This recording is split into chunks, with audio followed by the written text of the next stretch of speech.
Oke, selamat pagi. Assalamualaikum warahmatullahi wabarakatuh.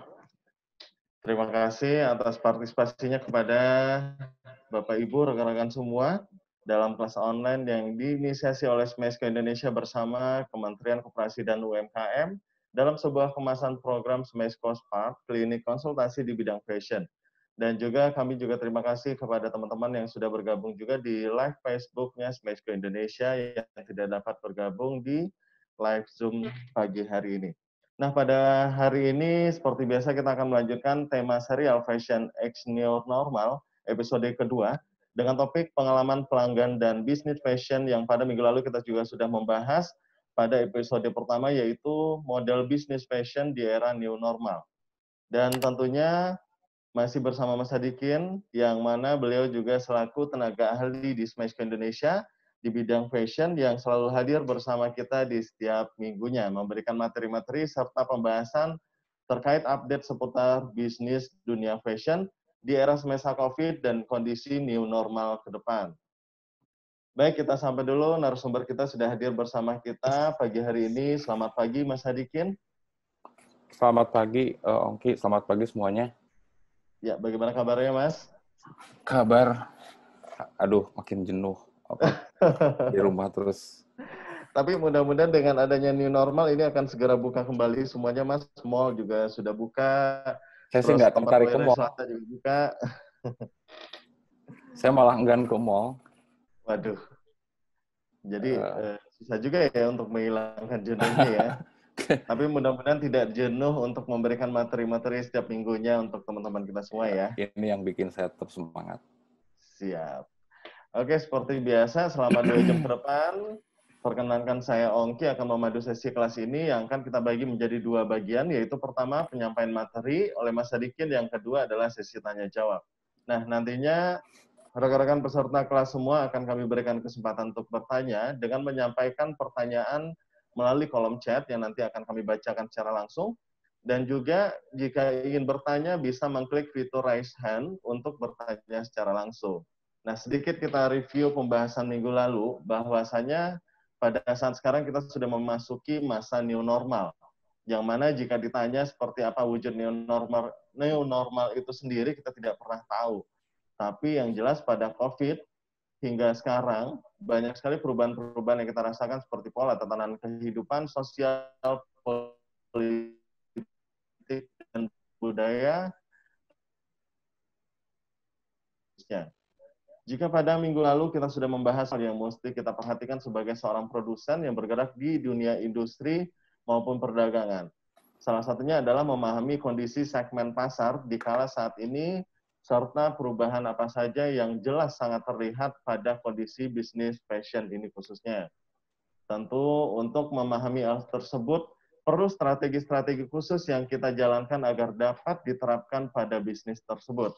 Nah, pada hari ini yang merupakan minggu ke-11, tidak terasa sudah minggu 11, Mas. Iya. Dari pelaksanaan klinik konsultasi Smesco Spark di bidang fashion, Mas Adi kan akan membahas tentang pengalaman pelanggan dan bisnis fashion. Nah, jika kita lihat dari sudut pandang topik, pada hari ini timbul sebuah pertanyaan, apakah pengalaman pelanggan juga termasuk dalam sebuah data atau dasar dalam menyusun strategi dalam bisnis fashion tersebut? Nah, mungkin langsung saja kita dengarkan. Kepada Mas Sadikin kami persilahkan. Oke, terima kasih. Oke, selamat pagi semuanya. Selamat bertemu lagi dengan saya hari ini. Soal sebelum kita mulai, soal new normal, ini saya agak khawatir sebenarnya dengan istilah new normal ini, karena banyak orang yang berpikiran bahwa ketika muncul istilah new normal dan PSBB mulai dilonggarkan, orang kemudian berpikir bahwa pandeminya sudah selesai. Padahal pandemi masih terjadi dan kita tidak tahu sampai kapan berakhir. Jadi walaupun ada istilah new normal bukan berarti masalah pandemi ini sudah selesai. Kita masih akan terus menghadapi kondisi ini sampai vaksinnya ditemukan. Jadi Saya berharap kita tetap bisa menjaga kesehatan dan selalu memperhatikan protokol kesehatan karena kemungkinan penyebaran COVID-19 masih besar kemungkinannya. Seperti kita lihat beberapa penambahan data akhir-akhir ini, paling tidak 2-3 hari ini, yang menunjukkan angka peningkatan angka yang cukup signifikan. Oke, hari ini kita akan membahas soal pengalaman pelanggan. Kalau istilah yang biasa orang sebut, orang kota biasanya menyebutnya dengan customer experience, tapi saya berusaha untuk membahasakan membahasa Indonesiakan lah kalau begitu ya, sehingga bisa lebih bisa kita pahami maksudnya seperti apa dan kenapa kita membahas soal ini. Oke, kalau kawan-kawan atau ibu-ibu, bapak-bapak, adik-adik sekalian, para pengguna ojek online, tentu sebetulnya tidak asing dengan pengalaman pelanggan. Setiap kita menggunakan jasa ojek online, mobil maupun motor, kita di akhir setelah kita perjalanan kan selalu ada pilihan bintang 1, 2, 3, 4, 5. Nah, itu sebetulnya penyedia platform berusaha menangkap pengalaman yang kita rasakan selama menggunakan jasa mereka. Kalau kita cukup pengendara ojeknya cukup menyenangkan, tidak pernah melanggar lalu lintas, tentu kita akan kasih dia bintang 4 atau mungkin 5. Sementara kalau kita naik ojek yang menerobos lampu merah, jangan ragu juga untuk memberi bintang 1. Gitu. Karena apa? Karena pemberian rating, pemberian penilaian kita terhadap sebuah pelayanan itu akan sangat berguna bagi penyedia jasa layanannya untuk memperbaiki ke depannya menjadi lebih baik dan layanan jadi semakin sesuai dengan apa yang kita harapkan. Nah, itu adalah satu contoh bagaimana sebuah perusahaan menangkap pengalaman dari penggunanya. Jadi sebetulnya kalau kita bicara soal pengalaman pelanggan bukan hal yang tidak terlalu asing karena menggunakan bintang atau kita menggunakan ojek online menggunakan review. Menggunakan bintang itu adalah salah satu bentuk implementasi dari sebuah perusahaan untuk menangkap pengalaman pelanggannya, pengguna layanannya. Nah, pengalaman pelanggan ini tidak hanya berlaku untuk perusahaan yang memberikan layanan dalam bentuk jasa, tapi juga produk seperti yang kawan-kawan jalani saat ini, yaitu produk fashion. Oke, seperti biasa saya akan share satu slide. Oke, bisa kelihatan ya? Sudah bisa kelihatan? Sudah. Oke.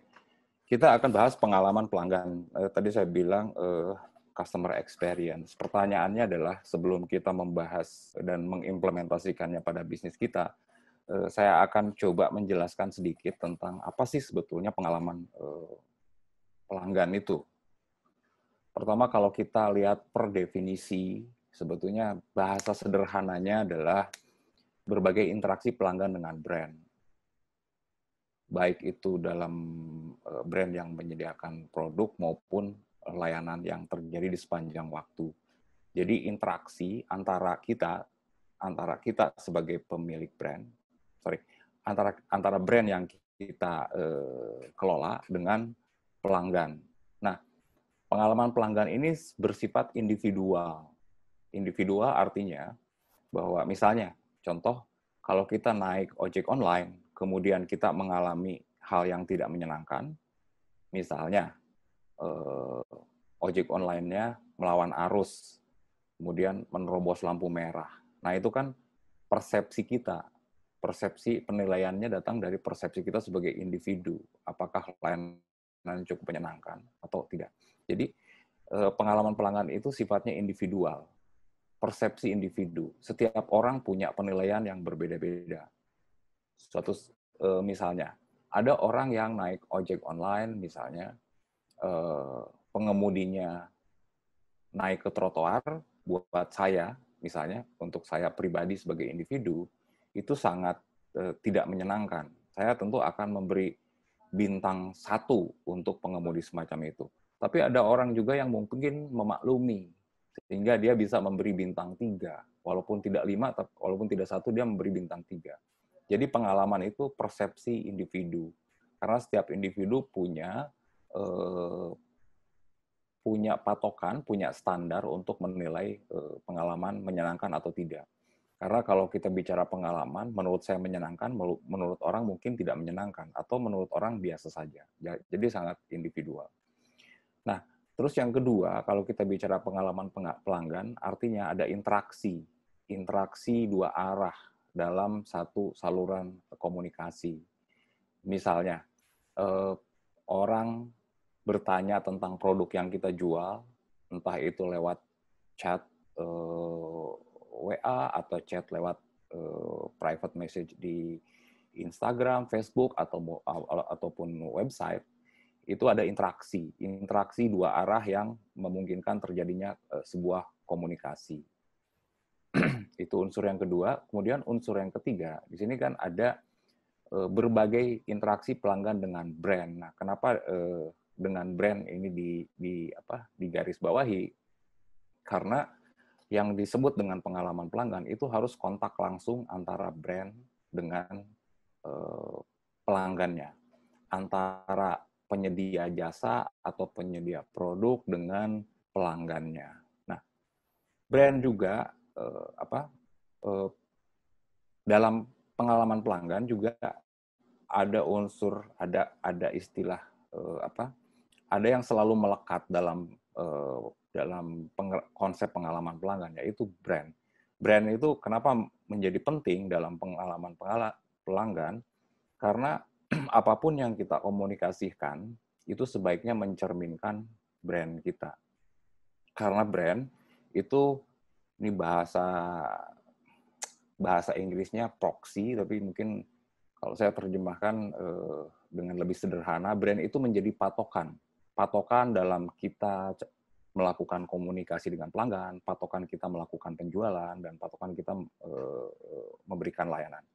Contoh paling sederhana, bagaimana misalnya kalau kita punya brand yang khusus untuk anak muda, tentu bahasa yang digunakan untuk berkomunikasi dengan mereka akan berbeda dengan kalau sebuah brand yang pelanggannya itu orang-orang yang lebih dewasa.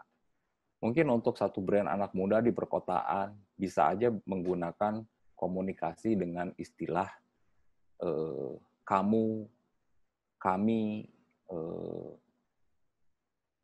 atau bahkan mungkin lu, gua gitu kalau brandnya memang sangat anak muda banget. Tapi penggunaan kata itu menjadi tidak tepat untuk sebuah brand misalnya yang melayani pelanggannya itu usianya lebih dewasa. Mungkin bahasa Anda akan lebih cocok. Jadi kalau kita bicara pengalaman pelanggan harus selalu sesuai dengan brand kita. Patokannya adalah brand kita, kepribadian brand kita, kemudian image brand kita seperti apa, dan itu akan tercermin dalam pengalaman pelanggan. Sehingga pelanggan bisa mempunyai persepsi terhadap brand tertentu itu berdasarkan pengalaman personal dia. Nah, pengalaman pelanggan, interaksi antara brand dengan pelanggan itu terjadi di sepanjang waktu. Katakanlah misalnya kita punya online shop. Itu kalau kita tanya kapan pelanggan mulai berinteraksi atau bersinggungan dengan kita, itu mulai dari mereka mencari brand kita lewat Google misalnya, sampai dia melakukan pembelian, itu adalah perjalanan pelanggan. Dan ini terjadi secara terus-menerus. Pengalaman pelanggan ini tidak berhenti hanya misalnya dalam satu peristiwa saja, tapi dalam peristiwa yang sangat panjang. Nah, terus kemudian kalau kita bicara pengalaman pelanggan, itu juga aspek yang terkandung di dalamnya adalah totalitas pengalaman pelanggan dalam berbagai aspek. Kenapa dibilang totalitas? Karena pengalaman pelanggan berinteraksi dengan brand itu dipengaruhi banyak hal, dipengaruhi oleh banyak aspek. Katakanlah, ketika seorang pelanggan berkomunikasi dengan customer service, itu akan banyak dipengaruhi, komunikasi akan berjalan lancar itu bukan hanya sebatas customer service-nya baik dan pelanggannya baik, bisa berkomunikasi, tapi dipengaruhi oleh juga kebijakan perusahaannya, bagaimana misalnya seorang customer service harus punya SOP untuk berkomunikasi dengan pelanggan. Kemudian ada aturan main yang harus dipatuhi oleh setiap seorang customer service ketika berhadapan dengan pelanggan. Jadi saya ulang bahwa pengalaman pelanggan itu pertama bersifat individual, kemudian mengandung interaksi dua arah, kemudian interaksinya itu dengan siapa? Interaksinya tentu dengan brand terjadi di sepanjang waktu dan terkait dengan banyak aspek. Oke, mudah-mudahan pengertian ini cukup bisa dipahami. Saya berusaha untuk menyederhanakannya tanpa kehilangan substansinya. Nah, pertanyaannya kemudian adalah kenapa sih kita harus memperhatikan pengalaman pelanggan? Oke, tapi sebelum itu saya coba kita bandingkan. Kita kan sudah sangat familiar dengan istilah customer service, kemudian customer engagement, dan ada lagi customer experience. Nah, tiga istilah ini mungkin tidak asing buat kawan-kawan semua, tapi ketiga istilah ini punya perbedaan, punya fungsi yang berbeda. Walaupun semuanya berbicara soal bagaimana pelanggan berinteraksi dengan brand. Contoh misalnya, layanan pelanggan atau customer service. Customer service berkomunikasi dengan pelanggan itu sebatas untuk menanggapi pertanyaan atau keluhan dengan pelanggan. Nah, sementara kalau pengalaman pelanggan, apakah ada masalah, ada keluhan, ada pertanyaan atau tidak, semua interaksi yang terjadi antara pelanggan dengan brand itu adalah sebuah pengalaman. Misalnya saya punya informasi bahwa produk merek pakaian Sadikin Ghani itu bagus misalnya. Kemudian saya cari di internet, saya googling, ada nggak merek pakaian Sadikin Ghani. Nah itu sudah, kemudian pelanggan menemukan websitenya, menemukan tautannya misalnya di Google, kemudian pelanggan itu sampai ke website, nah itu udah sebuah interaksi antara pelanggan dengan brand. Walaupun belum terjadi transaksi atau pembelian, baru bagaimana seseorang misalnya mencari nama brand di internet, kemudian menemukannya, apakah menemukannya sulit atau tidak, atau misalnya melakukan pencariannya lewat media sosial, itu sudah sebuah interaksi.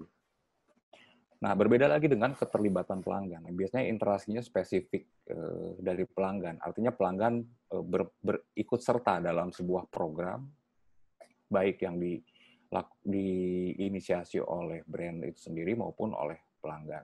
Jadi interaksinya muncul dari pelanggan.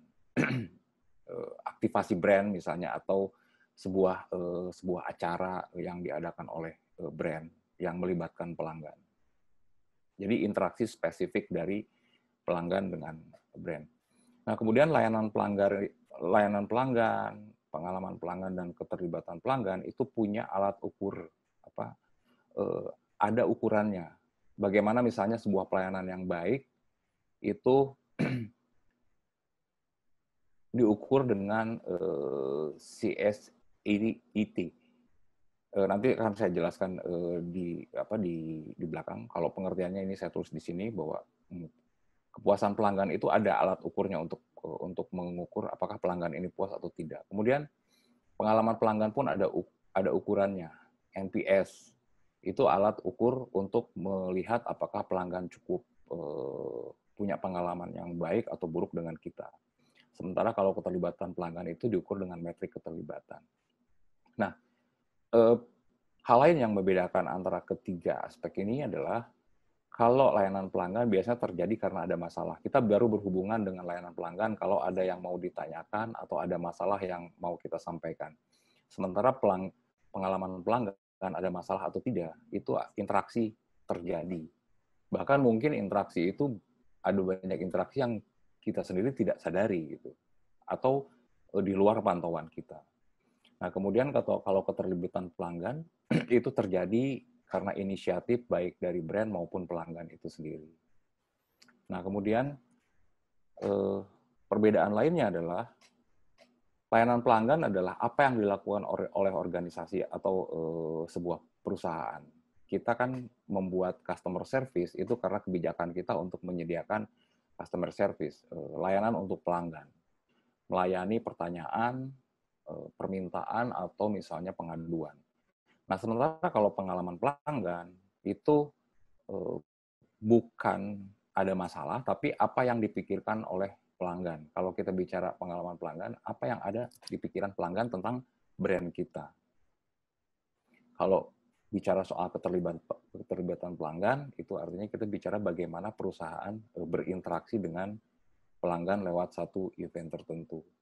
Nah, di sini juga kita bisa lihat bahwa layanan pelanggan adalah sebuah peristiwa, sementara pengalaman pelanggan itu sebuah perasaan yang dirasakan oleh si pelanggan terhadap layanan brand kita atau produk yang kita jual.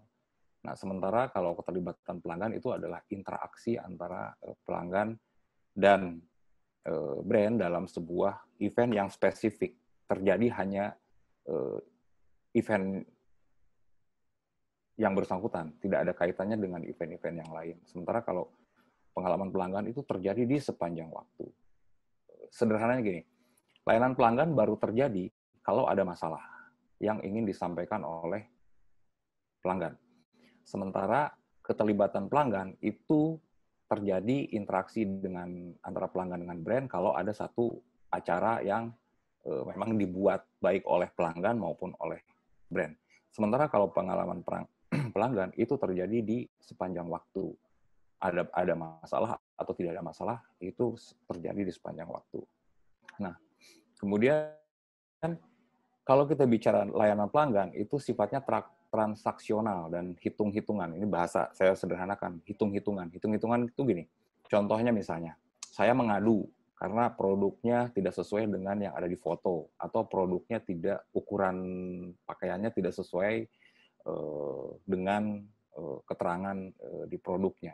Nah, di sini pelanggan hitung-hitungan dengan brand. Saya merasa dirugikan sehingga saya minta misalnya diganti dengan ukuran yang lebih tepat. Jadi transaksional, tawar-menawar untuk mencari solusi. Nah, sementara kalau pengalaman pelanggan itu sangat subjektif berdasarkan pengalaman personal. Saya di awal tadi disinggung,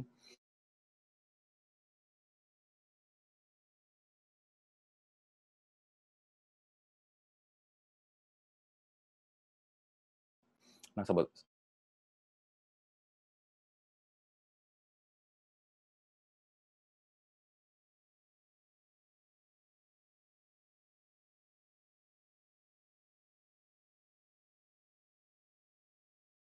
misalnya departemen kanan.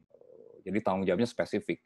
Kalau dalam sebuah perusahaan misalnya ada yang mengurus soal layanan pelanggan, ada yang mengurus soal produksi, ada yang mengurus soal distribusi. Nah, layanan pelanggan ini spesifik, hanya jadi tanggung jawab satu departemen tertentu. Misalnya departemen untuk layanan pelanggan. Nah, berbeda dengan pengalaman pelanggan, itu menjadi tanggung jawab semua orang. Kenapa disebut tanggung jawab semua orang? Pertama, kalau misalnya saya belanja ke satu toko, kemudian saya mengalami pengalaman yang tidak menyenangkan, misalnya dikatakan stoknya ada, ternyata tidak ada. Nah, itu kan yang bertanggung jawab untuk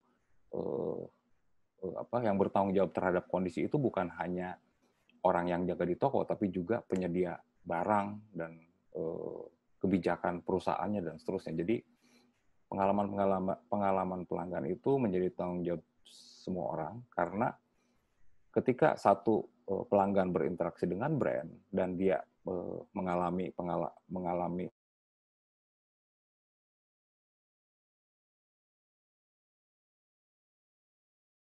nah kemudian begitupun keterlibatan pelanggan. Semua contoh kasus adalah yang baru-baru ini viral soal sepeda masuk ke kafe, ini contoh itu mengganggu banyak orang. Jadi kalau saya sebagai katakanlah saya sebagai pemilik kafe, tentu saya akan menerapkan kebijakan bahwa tindakan pelanggan itu tidak benar karena mengganggu orang lain. Jadi walaupun kita butuh pelanggan, tapi garis bawahi tidak semua pelanggan itu pelanggan tidak selalu benar. Ada banyak hal yang artinya kita tidak bisa mengiyakan selalu mengiyakan pelanggan walaupun bertindak tidak benar. Jadi pelanggan harus diperhatikan dan itu harus jadi fokus perhatian kita. Tapi yang harus digarisbawahi juga bahwa pelanggan itu tidak selalu benar. Nah, perhatian terhadap pengalaman pelanggan ini penting. Kenapa menjadi penting? Bukan hanya tujuannya adalah bagaimana kita bisa menjual produk pada pelanggan sebanyak-banyaknya. Perhatian terhadap pelanggan ini menjadi penting, terutama sekarang, di mana semua orang persaingan di industri fashion sangat tinggi.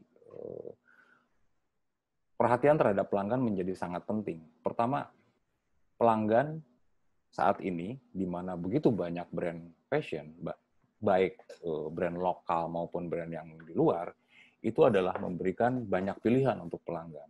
Jadi, kita harus fokus ke pelanggan karena mereka memiliki banyak pilihan merek.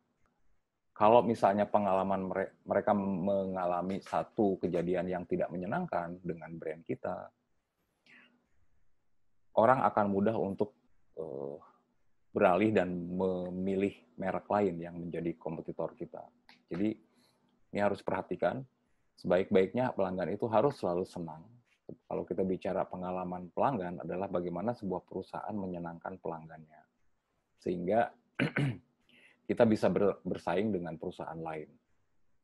Terus yang kedua, pelanggan itu, kalau sekarang pelanggan mudah ke lain hati, karena ada begitu banyak tawaran dari perusahaan, katakanlah gini, contoh kasus misalnya, kita menjual baju harganya 250.000, kemudian kompetitor kita menjual baju 250.000 sama, tapi dia menawarkan satu keuntungan lain, misalnya packaging-nya, cara memperlakukan pelanggannya itu dengan kualitas premium dan itu free. Tentu pelanggan akan mudah beralih pada brand lain.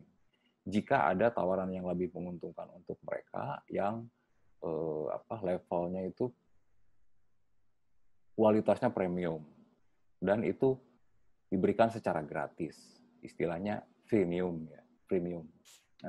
Kita bisa melihat misalnya brand-brand anak muda sekarang, ya harga bajunya cuma 250.000, tapi kemasannya sangat eksklusif gitu, kemasannya sangat lux, sangat elegan, dan itu pelanggan akan lebih tertarik pada brand yang bisa menyediakan pelayanan seperti itu. Kemudian kita juga harus sadari bahwa semakin banyak brand seperti yang terjadi saat ini, itu perkembangannya sangat didukung oleh sosial media. Jadi sebuah brand bukan hanya mampu membuat satu produk yang bagus, tapi juga harus mampu bersaing dengan brand-brand lain yang menggunakan banyak platform yang digunakan untuk membantu kemajuan bisnis mereka. Media sosial misalnya. Media sosial itu punya kekuatan yang cukup besar untuk mengarahkan orang memilih salah satu brand. Nah, ini juga harus jadi perhatian. Nah, 3 hal ini menjadi perhatian terhadap pengalaman pelanggan itu menjadi penting paling tidak karena 3 hal ini. Pertama, pelanggan memiliki banyak pilihan merek, kemudian pelanggan juga bisa dengan mudah pindah ke lain hati bila ada tawaran yang lebih menguntungkan. Kemudian ada faktor-faktor kekuatan yang mempengaruhi bisnis yang dulu nggak ada, sekarang ada, media sosial yang digunakan oleh perusahaan dalam menghadapi kompetisi yang semakin sengit, semakin keras. Oke, kalau kita lihat angka, kenapa pengalaman pelanggan itu sangat penting untuk diperhatikan? Menurut Harvard Business Review, pelanggan yang memiliki pengalaman memuaskan dengan sebuah brand atau perusahaan itu berpotensi melakukan transaksi 140% lebih besar dibanding yang memiliki pengalaman buruk. Jadi, seperti kita lihat contoh misalnya, ojek online yang selalu punya bintang 5 tentu akan mudah mendapatkan pelanggan, tidak akan mengalami suspend dibandingkan mereka ojek online yang bintangnya cuma 1. Jadi orang bisa membeli produk kita, orang bisa menyukai dan loyal terhadap brand kita itu apabila mereka selalu punya pengalaman menyenangkan.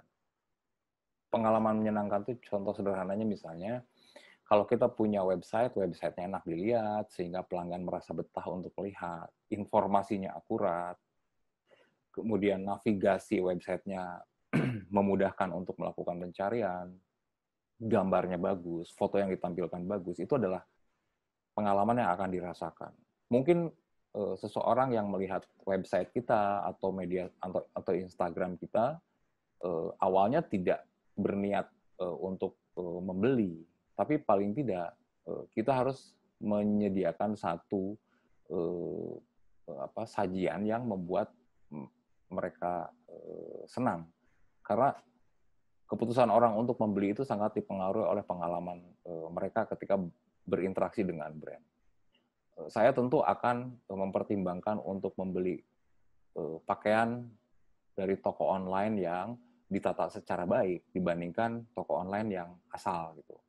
Contoh misalnya saya tidak akan memilih brand walaupun mungkin bagus, tapi menampilkan fotonya gepeng, nggak menarik, nggak tepat, tidak sesuai dengan karakter brandnya, itu akan mengurangi keinginan orang untuk membeli.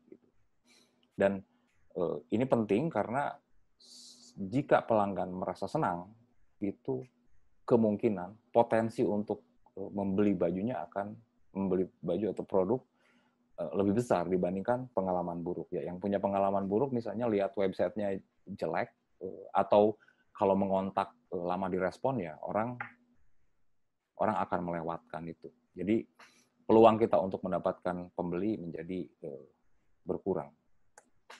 Oke. Nah, kalau kita bicara pengalaman pelanggan, bagaimana kita membangun interaksi yang bisa menyenangkan mereka, ini ada dua pendekatan. Ada dua pendekatan yang biasanya digunakan, yaitu, sebelumnya di sesi sebelumnya saya selalu bilang bahwa walaupun sebuah brand fashion produknya adalah baju, antara produk konkret baju, tapi juga yang harus diperhatikan adalah bahwa kita berhadapan dengan orang. Artinya kita jangan cuma fokus bagaimana membuat baju yang tampak keren atau membuat baju yang kualitasnya bagus, tapi juga harus fokus pada pelanggannya. Jadi dua hal itu harus selalu seimbang. Nah, kalau di sini ada namanya customer centric dengan product centric. Jadi pendekatan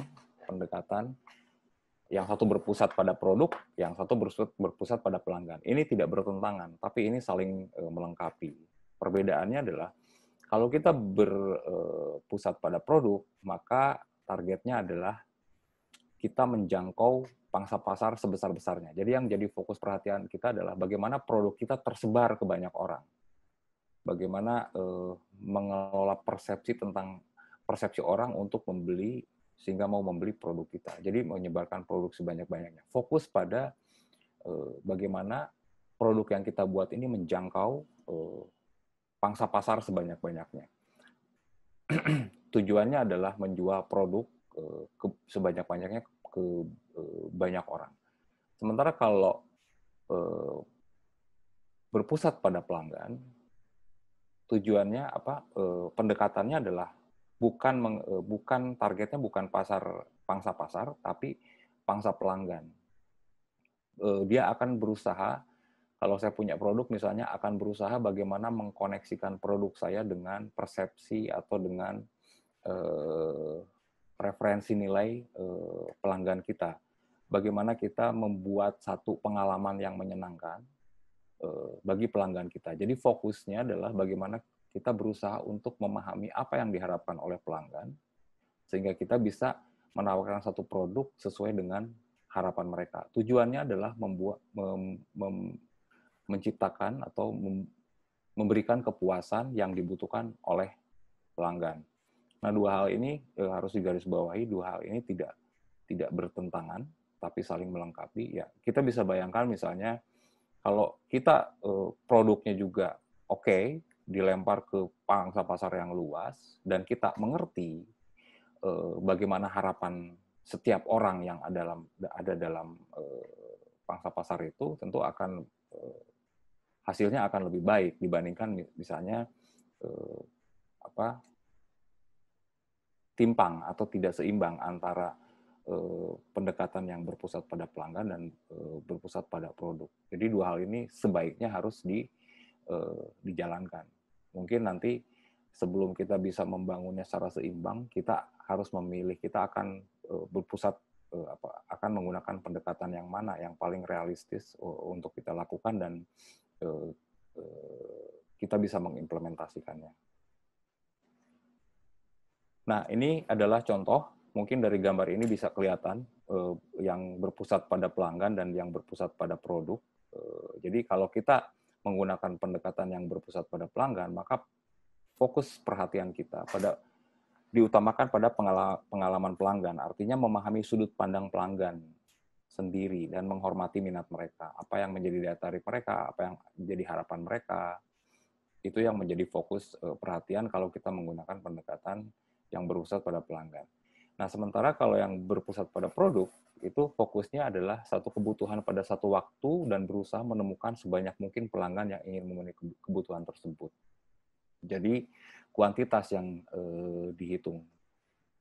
Pertimbangannya adalah, kalau kita menggunakan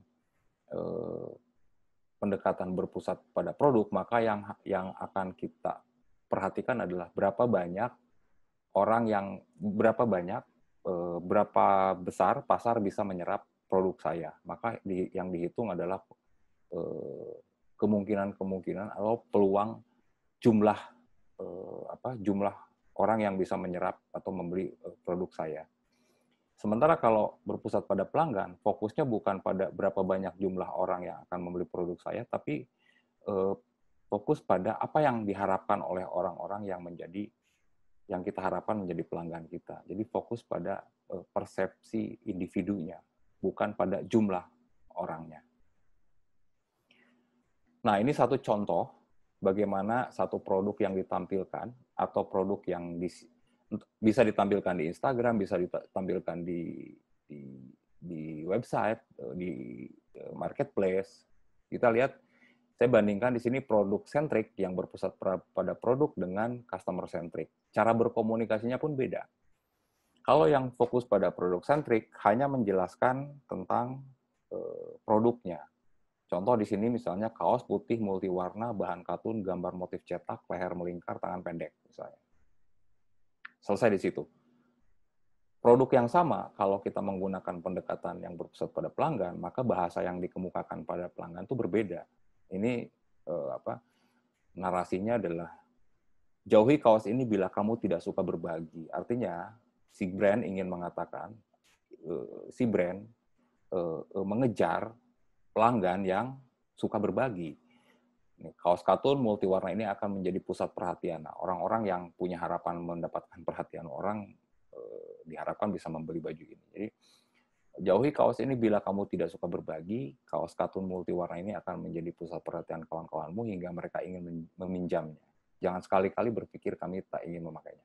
Oke, jadi ini adalah gambaran harapan orang yang suka, ini profil orangnya kan, profil pelanggannya. Jadi brand produknya sama tapi pendekatannya berbeda. Dengan narasi seperti tadi, brand berpikir bahwa kaos ini memang kaos ini cocok untuk orang dengan profil orang yang suka berbagi, orang yang senang menarik perhatian orang, profil dengan orang seperti itu. Sementara kalau produk sentrik dia tidak melibatkan profil atau persona orangnya, lebih ke fokus pada bahwa produk ini bahannya ini nyaman dipakai misalnya dan seterusnya. Tapi kalau berpusat pada pelanggan itu bahasanya menyesuaikan dengan apa yang menjadi kepribadian atau sifat seseorang atau harapan seseorang. Nah, pertanyaannya kemudian adalah bagaimana sih mengukur kepuasan pelanggan? Oke. Pertama adalah untuk mengukur kepuasan pelanggan tentu kita harus dapat masukan, dapat informasi dari pelanggan. Nah, ini biasanya pertama adalah untuk mengukur kepuasan agar kita tahu seberapa puas orang dengan brand kita, dengan produk kita, dengan layanan kita, maka kita harus membuat satu survei untuk pelanggan, yaitu buat survei kepuasan pelanggan. Nah, dari survei inilah kita akan menganalisis apakah pelanggan cukup puas dengan brand kita, cukup puas dengan layanan kita.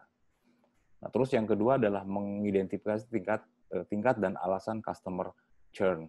Nah, ini untuk melihat, kan ada misalnya nih di masa pandemik, tiba-tiba pelanggan saya berkurang, berhenti menggunakan produk saya. Kan alasannya bisa macam-macam. Bisa alasannya karena tidak ada uang, bisa alasannya karena ada penawaran lain yang lebih menarik. Nah, kita harus tahu, kalau kita menemui pelanggan yang berhenti menggunakan produk kita harus cari tahu alasannya apa, kenapa mereka berhenti.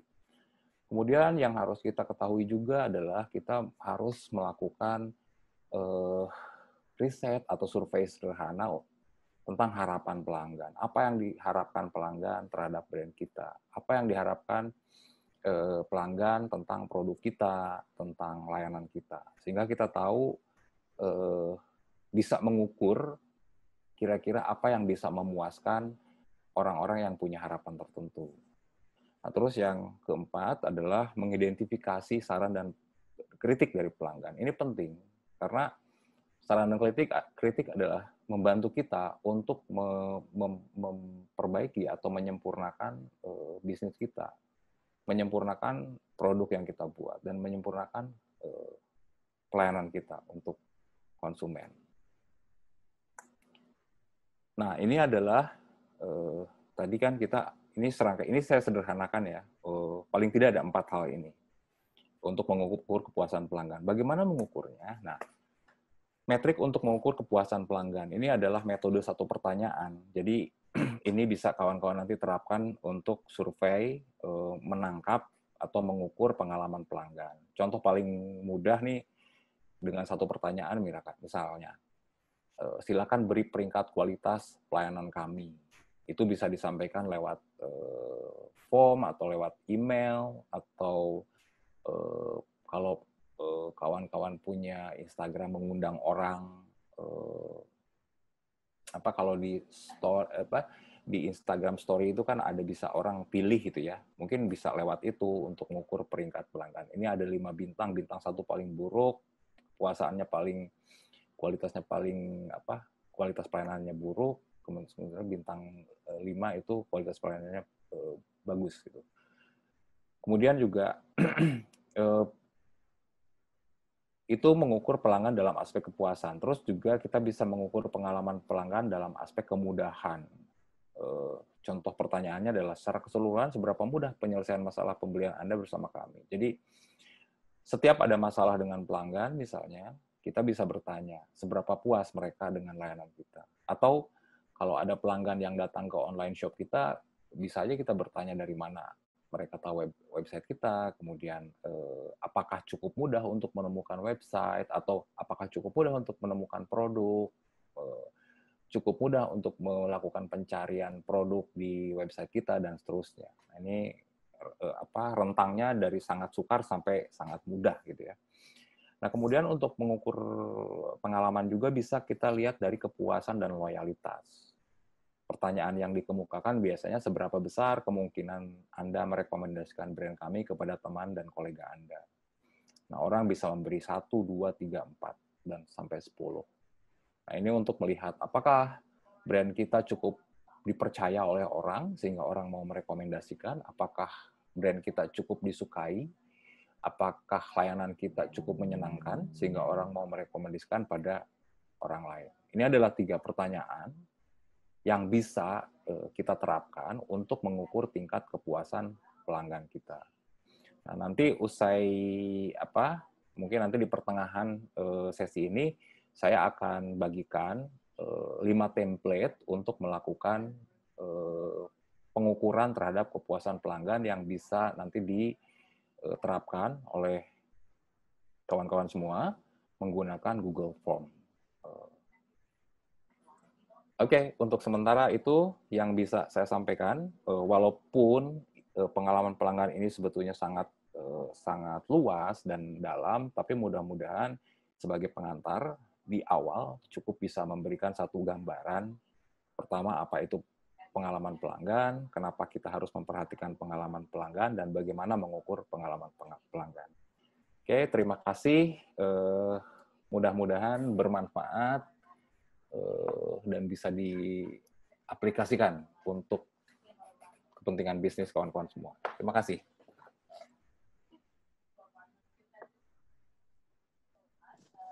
Ya, oke, terima kasih Mas Sadikin. Mohon maaf Mas, ini jaringan di kantor ini agak bermasalah, jadi saya pindah komputer. Oke. Saya nggak tampil video ini. Oke Mas, itu materinya cukup menarik sekali. Nah, kepada teman-teman seperti biasa, kalau ada pertanyaan, kami persilakan untuk teman-teman menyampaikan di kolom chat. Nanti kami akan bacakan secara satu persatu. Nah, jika ada yang mau bertanya langsung, juga silakan raise hand, kami akan tanggapi dan bisa langsung berkomunikasi dengan Mas Sadikin. Nah, kembali lagi tentang persoalan pengalaman pelanggan, Mas. Berarti kan bisa dikatakan ini cukup penting sekali untuk dalam membangun sebuah bisnis. Ya. Nah, kira-kira dengan kita pembahasan minggu lalu, pelanggan ini kan banyak macam ragam. Ada yang Miss Murmur, ada yang Miss Irit, dan lain sebagainya. Nah, kira-kira tentu ini kita akan memberikan sebuah pelayanan kepada pelanggan tersebut, itu pasti akan berbeda-beda.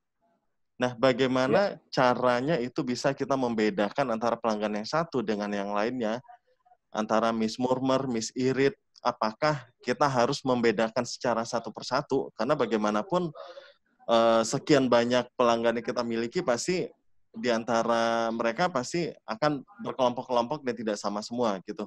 Apakah kita harus membangun satu hal yang memang pelayanan khusus kepada seluruh pelanggan secara bersamaan, atau harus kita bedakan secara satu persatu gitu?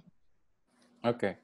Menyambung dengan kemarin, ada Miss Irit, Miss Murmur, Miss Vegan, dan seterusnya. Oke. Nah, itu adalah sebuah gambaran tentang, contoh misalnya, Miss Vegan yang sangat menyukai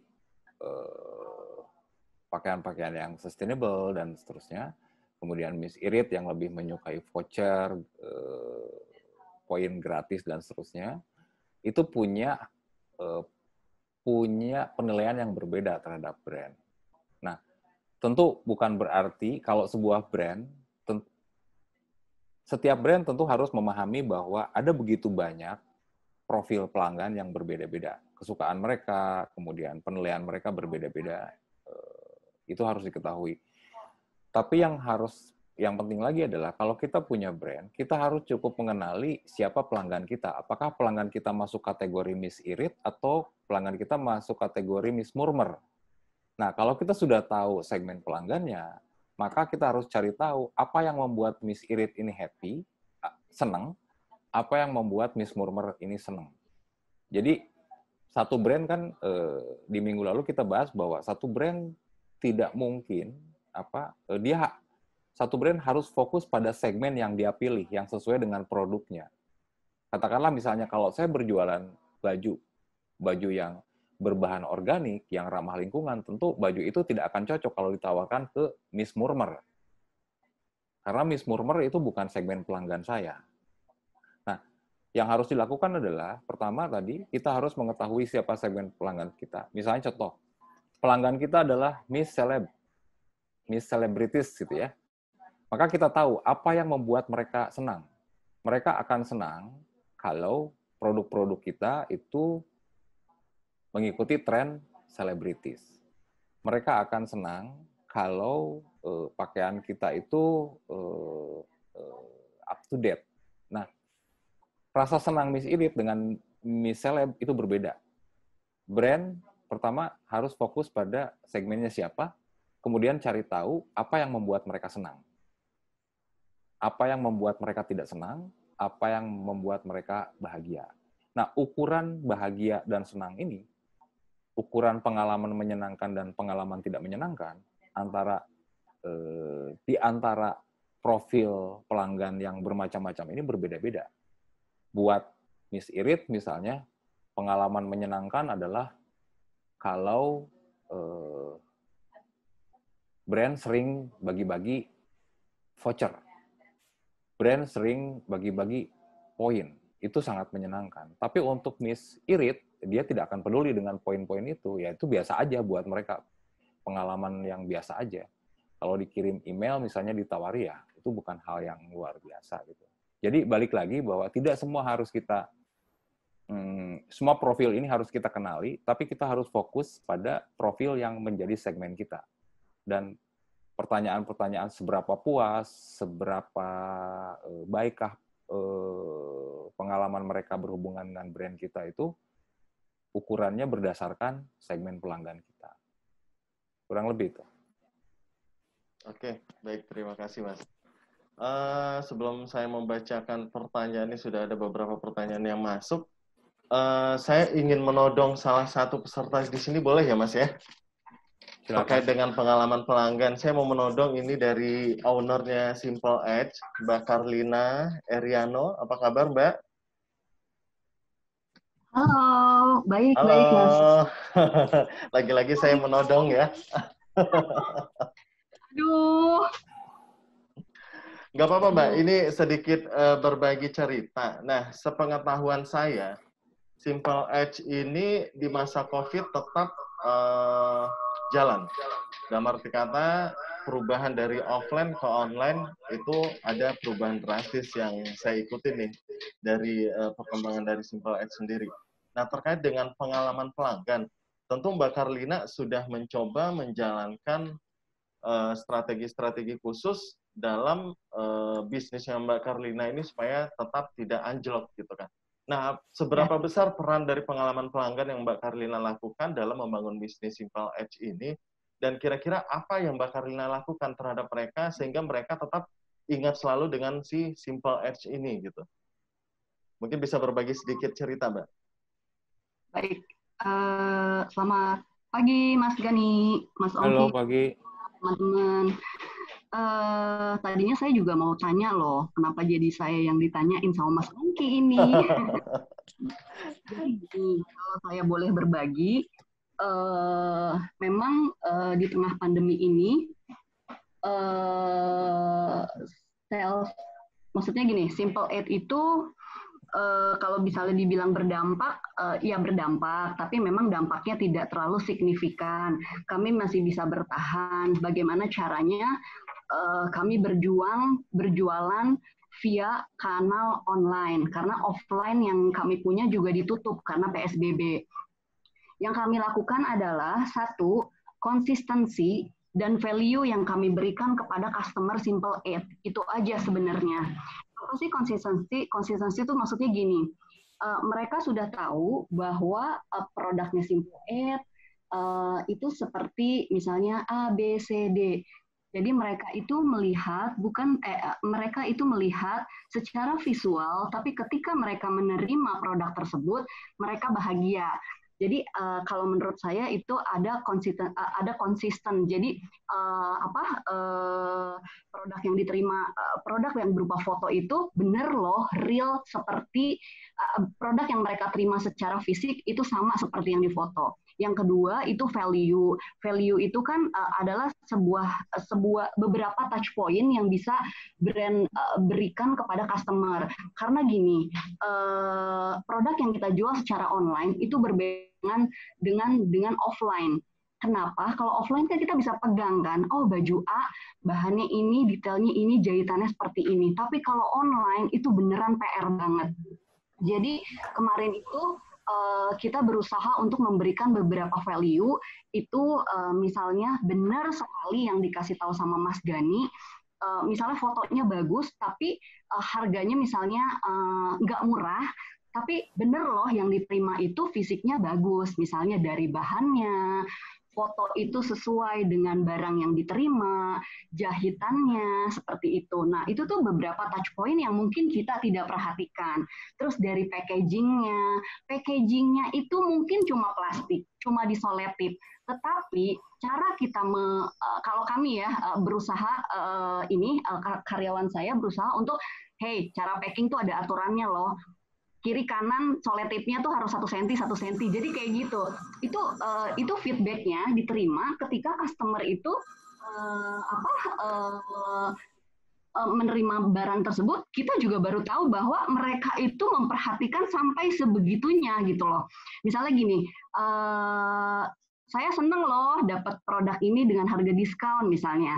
Barangnya juga bagus dan packingannya sangat rapi gitu. Jadi kan mereka kan ternyata iya sampai soletip aja gitu diperhatikan.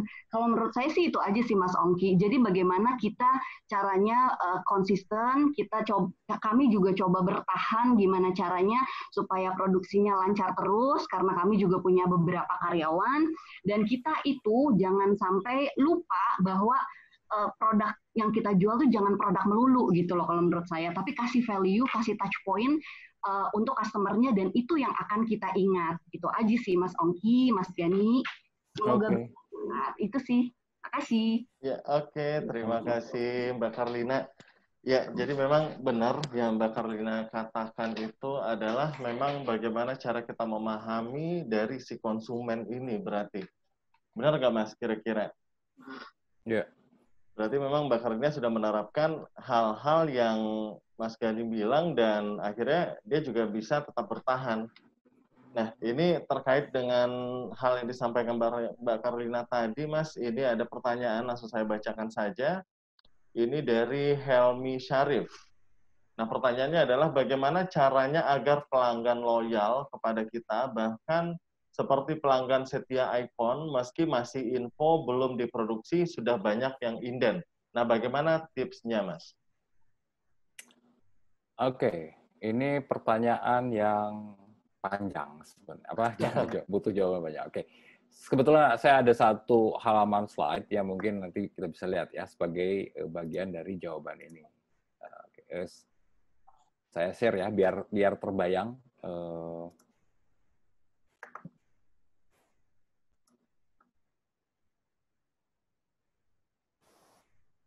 Oke, kelihatan ya? Ya, kelihatan, Mas. Oke, kan tadi bagaimana membuat loyal. Oke, saya ini bagi nih, kalau kita bagi proses bisnis, satu brand, dari mulai brand itu berdiri, kemudian berjalan, sampai punya pelanggan yang loyal. Ini, tadi kan pertanyaannya bagaimana gitu ya, bagaimana membangun, bagaimana menciptakan customer yang loyal. Pertama, yang harus diingat bahwa kesetiaan pelanggan terhadap satu brand itu butuh waktu yang panjang. Jadi bukan waktu yang pendek.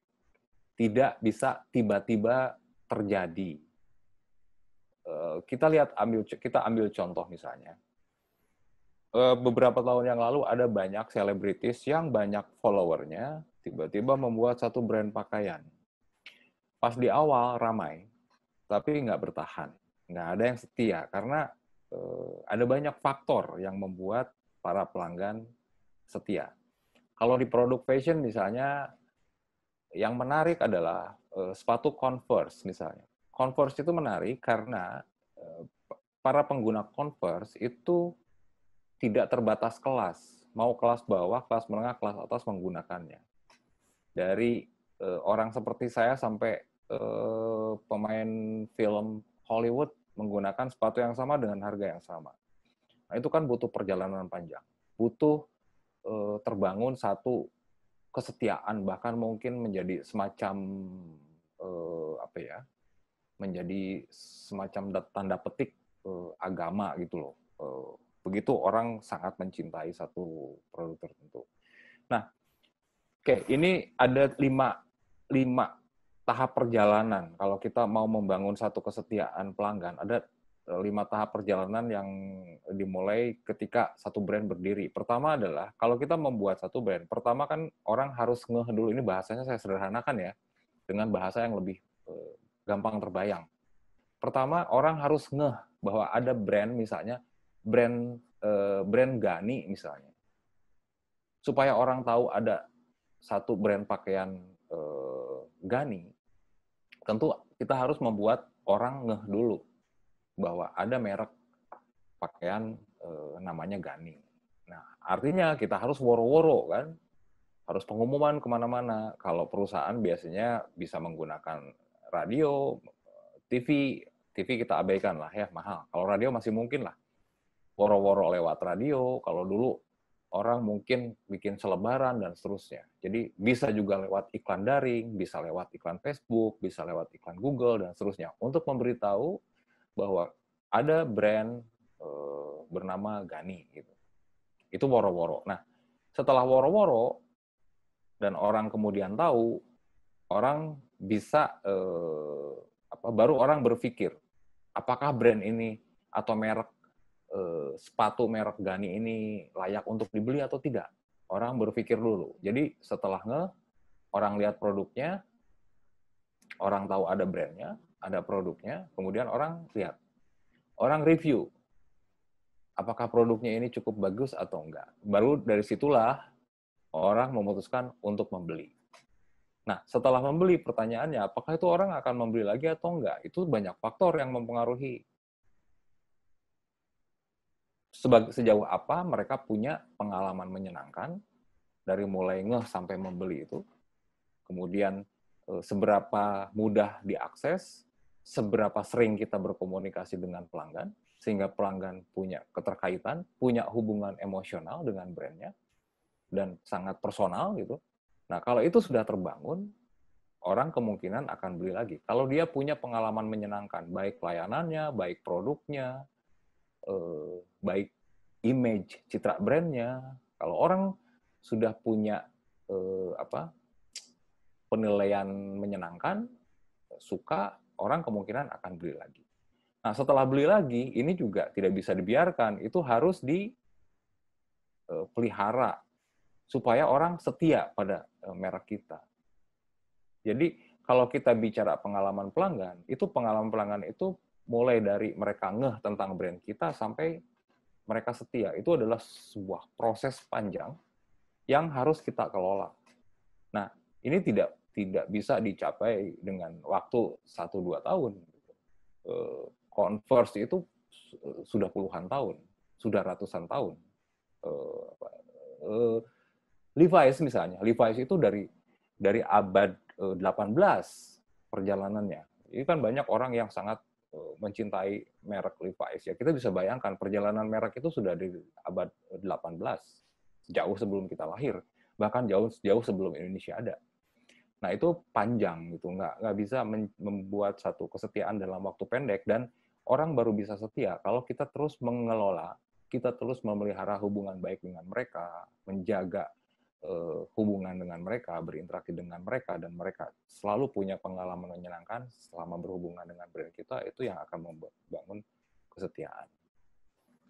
Kurang lebih itu, mudah-mudahan bisa menjawab.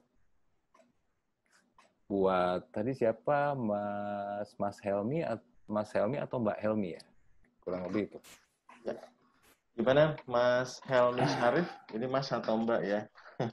Sudah cukup menjawab kan pertanyaannya?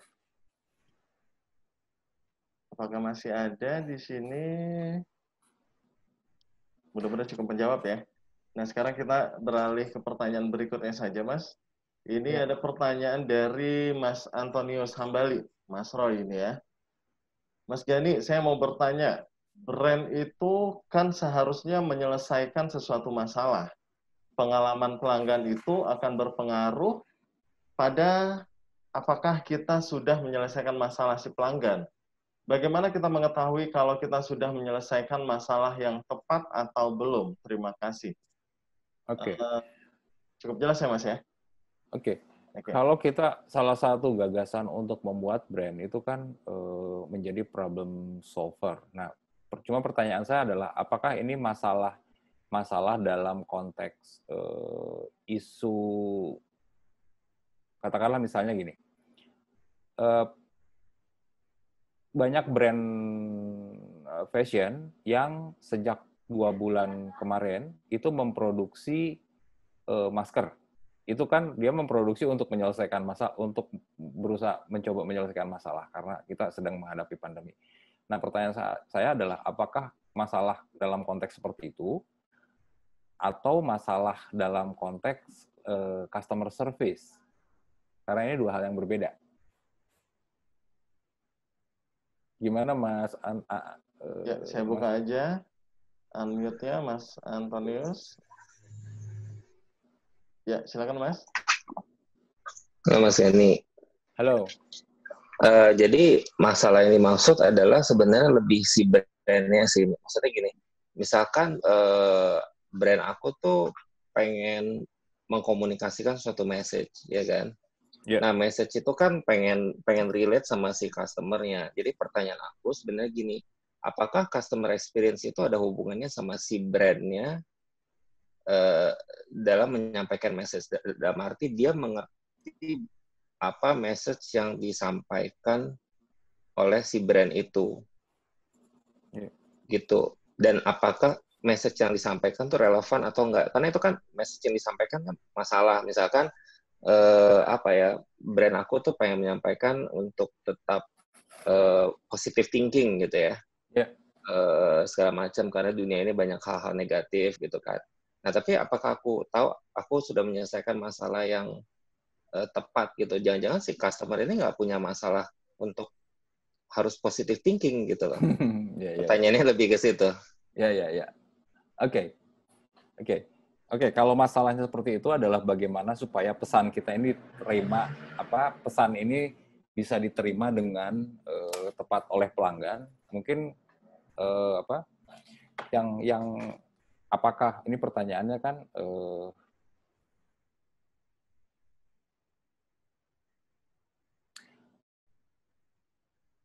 pengalaman pelanggan itu akan berpengaruh pada apakah kita sudah menyelesaikan masalah pelanggan, bagaimana kita mengetahui, untuk mengetahui apakah pesan yang kita sampaikan pada pelanggan itu tepat, apakah misalnya isu soal berpikir positif itu tepat, tentu kita harus bertanya pada mereka. Bertanya apakah itu tepat atau tidak. Yang bisa dilakukan adalah bertanya pada mereka tentang pesan yang kita sampaikan, bagaimana respon mereka terhadap pesan yang kita sampaikan. Terus yang kedua juga, kita menggali sebetulnya apa sih yang diharapkan oleh mereka dari brand kita. Mungkin pesannya bisa sama, positive thinking misalnya, poinnya adalah positive thinking, tapi mungkin cara menyampaikannya akan berbeda. Cara menyampaikan pesan positive thinking, contoh kasus misalnya, untuk Miss Irit, itu akan berbeda dengan cara menyampaikan positive thinking untuk Miss Murmer. Nah, balik lagi ke profil pelanggannya seperti apa. Nah, untuk tahu apakah itu tepat atau tidak, kita harus bertanya pada mereka. Artinya harus ada feedback dari mereka. Bagaimana bertanya? Ada banyak cara. Bisa lewat komunikasi, lewat survei sederhana, atau mengontak mereka untuk bertanya seperti itu, atau misalnya dalam setiap ada kesempatan berinteraksi kita menyampaikan pertanyaan itu. Ada begitu banyak cara. Tapi intinya adalah, apakah pesan kita tepat dan relevan untuk para pelanggan kita, kita baru tahu relevan atau tidak, tepat atau tidaknya itu, kalau kita sudah kembali bertanya pada mereka. Apakah pesan yang disampaikan oleh brand itu relevan atau tepat dengan mereka atau tidak. Mudah-mudahan bisa menjawab. Oke, makasih Mas. Oke, terima kasih Mas Roy pertanyaannya. Dan kita lanjut Mas, ke pertanyaan berikutnya. Ini terkait dengan pertanyaan saya yang di awal tadi, dengan berbagai macam ragam si pelanggan. Nah, ini pertanyaan dari Mbak Devi, HIPI Bandung. Pertanyaan adalah, perbedaan pelanggan memang menjadi keunikan tersendiri. Dan kita tidak bisa memenuhi keinginan pelanggan walaupun dia sebagai pelanggan yang loyal terhadap produk kita. Bagaimana cara menyatukan perbedaan semua pelanggan dengan pengalamannya, serta membatasi keterlibatannya selain dengan yang Mas Gani sebutkan, dengan tetap loyal? Oke, perbedaan pelanggan. Oke, perbedaan. Oke, sangat, walaupun misalnya segmen brand kita punya segmen yang punya satu atau dua segmen, tentu karena yang namanya pengalaman pelanggan ini sangat personal gitu ya, setiap orang bisa sangat berbeda. Mungkin kalau bahasa saya, mungkin ini kan pertanyaan dari Mbak Devi ini, bagaimana cara menyatukan. Mungkin bukan menyatukan, tapi bagaimana mencari benang merah yang semua perbedaan itu bisa terkait. Contoh misalnya, semua orang kan kalau kita bicara soal desain baju, semua orang kan punya selera yang berbeda-beda. Tapi brand bisa membangun satu benang merah yang itu akan bisa memenuhi selera yang berbeda-beda ini. Entah itu di brand, entah itu entah itu di produk, entah itu di layanan. Jadi karena pengalaman seseorang terhadap apa yang mereka temukan itu sangat personal dan sangat subjektif. Nah, bagaimana kita membangun memberikan sesuatu yang bisa diterima oleh semua orang adalah, pertama kita harus mengenali apa sih yang persamaan dan perbedaan di antara mereka yang paling mencolok. Persamaan di antara pelanggan. Ya, berarti kita harus bertanya pada mereka. Kita harus bikin minta tanggapan, minta feedback tentang persepsi pelanggan. Itu yang pertama, kita harus bisa melihat perbedaan dan persamaannya. Dari situ baru kita bisa merancang satu strategi bagaimana supaya satu kebijakan yang dikeluarkan oleh sebuah brand atau sebuah perusahaan itu bisa mengakomodir semua. Tentu tidak semua aspek yang bisa diakomodir, tapi pastikan ada satu aspek yang bisa mengakomodir mereka. Saya pikir itu yang akan menjadi kaitan antara dari sekian banyak perbedaan. Kasus lagi saya contohkan Converse gitu ya. Converse itu pertanyaannya adalah, kenapa sih Converse mau kelas bawah, kelas menengah, sampai kelas atas mau menggunakan Converse? Padahal kan dalam kenyataan ada banyak kelas atas yang nggak mau memakai pakaian yang murahan. Ada orang yang harus tampak keren itu dengan pakaian bermerek yang harganya mahal. Tapi kenapa dari orang seperti saya sampai ke artis Hollywood kok mau pakai Converse? Saya yakin, walaupun sama-sama menggunakan Converse, tapi alasan menggunakannya berbeda-beda. Persepsi atau penilaian terhadap Converse-nya beda. Ada orang, misalnya anak muda, yang menggunakan Converse karena mereka merasa bagian dari grupnya. Menjadi ciri anak muda yang gaul, dan itu adalah menunjukkan identitas dia sebagai anak muda. Sementara saya menggunakan Converse, itu alasannya lain. Bukan cuma sekedar pakaiannya yang tampak simple, relatif murah harganya, tapi tidak murahan gitu. Alasan lain adalah, bagi saya pribadi misalnya, Converse itu punya sejarah panjang dan dekat dengan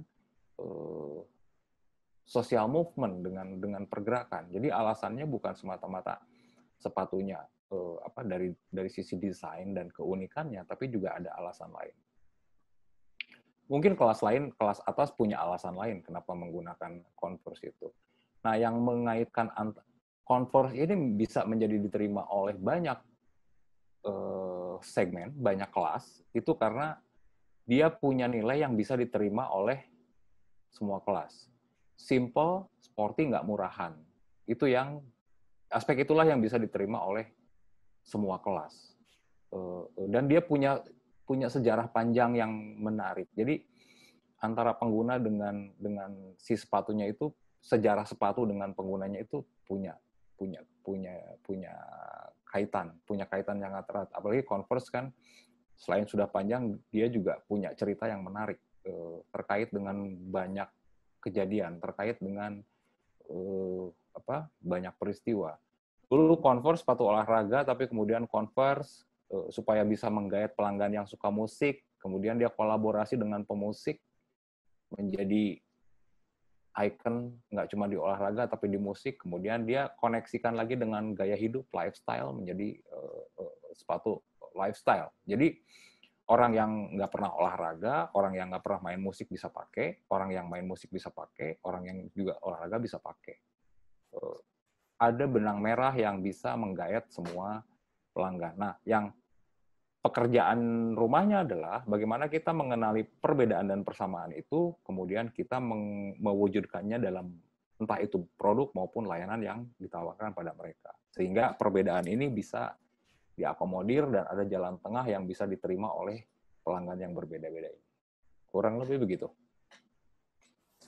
Ya, bagaimana Mbak Devi dari HIPI Bandung? Kira-kira cukup terjawab? Ya Mas, boleh tambahin satu lagi ya Mas? Ya, oh boleh.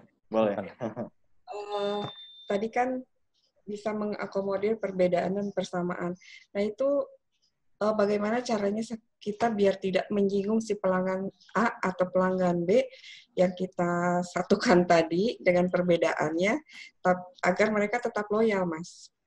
Contoh menyinggung itu seperti apa ya, Mbak? Bisa Misal cerita? Ada hal yang yang dia tidak, misalnya pesan gitu ya, PO ke kita atau sesuai dengan ini. Mungkin ada kesalahan sedikit, yang padahal itu pun sebenarnya sesuai dengan apa yang dia mau. Gitu. Nah, pernah ada pelanggan saya yang tersinggung, tapi udah terselesaikan. Sebenarnya hanya salah paham. Nah, itu gimana ya? Itu saya masih belum bisa mengakomodir hal-hal yang seperti itu dengan pegawai saya gitu. Jadi tetap harus saya yang menghandle. Oke. Berarti problemnya di ini ya, di level organisasi bagaimana menghadapi pelanggan gitu ya. Ya. Oke, itu sering kali bermasalah. Jadi ada ini kasus ini sangat saya sering menyaksikan kasus walaupun tidak saya alami sendiri. Biasanya misalnya contoh kasus adalah ketika ada orang yang bertanya atau melakukan komplain karena misalnya produknya tidak sesuai, yang menghadapi customer service itu seringkali pertama meresponnya lambat, terus juga responnya tidak sesuai dengan harapan. Masalah baru selesai kalau ownernya turun langsung. Yeah. Nah, artinya berarti ada kesenjangan antara pemahaman owner dengan katakanlah customer service misalnya, petugas customer service. Nah, ini yang saya bilang bahwa pengalaman pelanggan itu terkait dengan banyak pihak, gitu ya. Nah, artinya berarti yang bisa kita lakukan adalah mencoba membuat standar cara berkomunikasi dengan pelanggan yang itu harus memang disosialisasikan dan dipantau terus. Karena kadang-kadang kan pegawai itu hanya fokus ke ya udah saya kerja. Artinya dia harus juga diberi tanggung jawab bahwa itu bukan sekedar kerja, itu adalah sebuah layanan itu bukan hanya memenuhi kewajiban untuk menjawab, tapi bagaimana memberikan jawaban yang membuat orang walaupun misalnya komplain tetap senang atau merasa dihargai. Saya pikir memang mengedukasi adalah bagian dari bagaimana kita membangun satu interaksi yang baik dengan pelanggan. Saya pikir itu jadi antara pemahaman Mbak Devi mungkin pemahamannya 10, customer service-nya baru 5. Jadi berarti harus diedukasi terus supaya senada cara menghadapi pelanggan. Oke, siap Mas. Makasih Mas Kenny masukannya. Makasih Mas Alki. Iya, kesempatan. sama-sama Mbak Devi. Oke, kita lanjut ke pertanyaan berikutnya, Mas. Ini ada pertanyaan dari Mbak Eva Twin Style. Nah, pertanyaannya di sini, awal bulan Juli akan ada pameran di salah satu mall di Jakarta sebagai ganti jadwal pameran bulan Ramadan yang lalu. Sangat dilematis karena dengan kondisi yang baru new normal ini, apakah akan ada pengunjung yang datang ke mall untuk belanja? Tapi di sisi lain, apa mungkin orang akan kangen untuk nge-mall dan belanja? Mohon sarannya, Mas. Nah, ini sepertinya Mbak Eva ini mau mengikuti pameran ini sepertinya nih, Mas. Oke, gini, saya tidak bisa prediksi apakah orang akan ke mall atau tidak, dan apakah orang ke mallnya untuk makan atau belanja, juga tidak tahu, tidak bisa diprediksi ya. Mall Jakarta kan mulai buka hari ini ya, tanggal 15. Ya. Nah, coba mungkin kalau ada rencana untuk ikut pameran di salah satu mall, mulai dari sekarang coba amati perkembangan berita yang tersangkut dengan mall. Biasanya kan di berita ada tuh, begitu mall ini pasti akan menjadi berita yang cukup mendapat perhatian para jurnalis. Mall dibuka, apa yang akan terjadi? Apakah orang berbondong-bondong ke mall, berbondong-bondong untuk belanja pakaian atau belanja baju? Itu harus diamati. Dan tidak ada yang pasti apakah orang nge-mall untuk belanja atau sekedar jalan.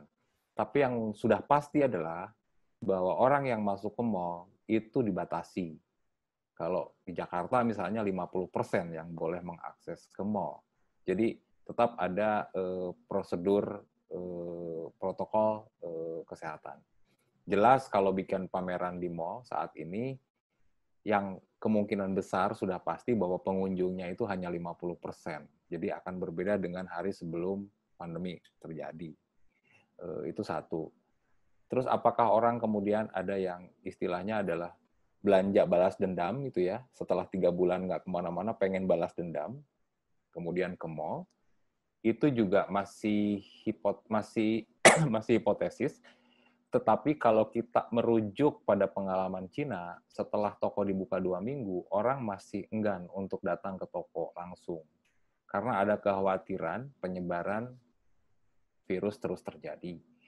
Nah, kita juga bisa melihat misalnya contoh beberapa negara, India, Pakistan, kemudian Iran, setelah dilonggarkan lockdown, yang terjadi adalah peningkatan jumlah yang tertular COVID, dan mereka kembali melakukan pembatasan.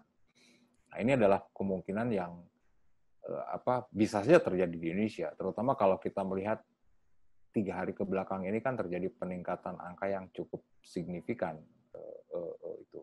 Jadi tolong dipertimbangkan itu, pertama bahwa yang datang ke mall pasti akan setengahnya.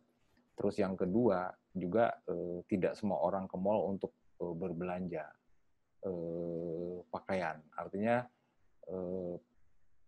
akan sangat banyak pembatasan. Kemudian orang kangen mall, kemungkinan orang Jakarta beberapa yang memang kangen ke mall. Tapi pertanyaannya lagi, apa ke mall untuk berbelanja, itu yang kita tidak bisa prediksi. Yang baru bisa kita prediksi dan itu kemungkinan besar terjadi adalah pengunjungnya memang tidak akan sebanyak di hari sebelum COVID. Jadi pertimbangkan lagi. Mungkin mempertimbangkan saluran lain untuk penjualan itu bisa jadi opsi lain. Jadi bukan satu-satunya opsi untuk pameran.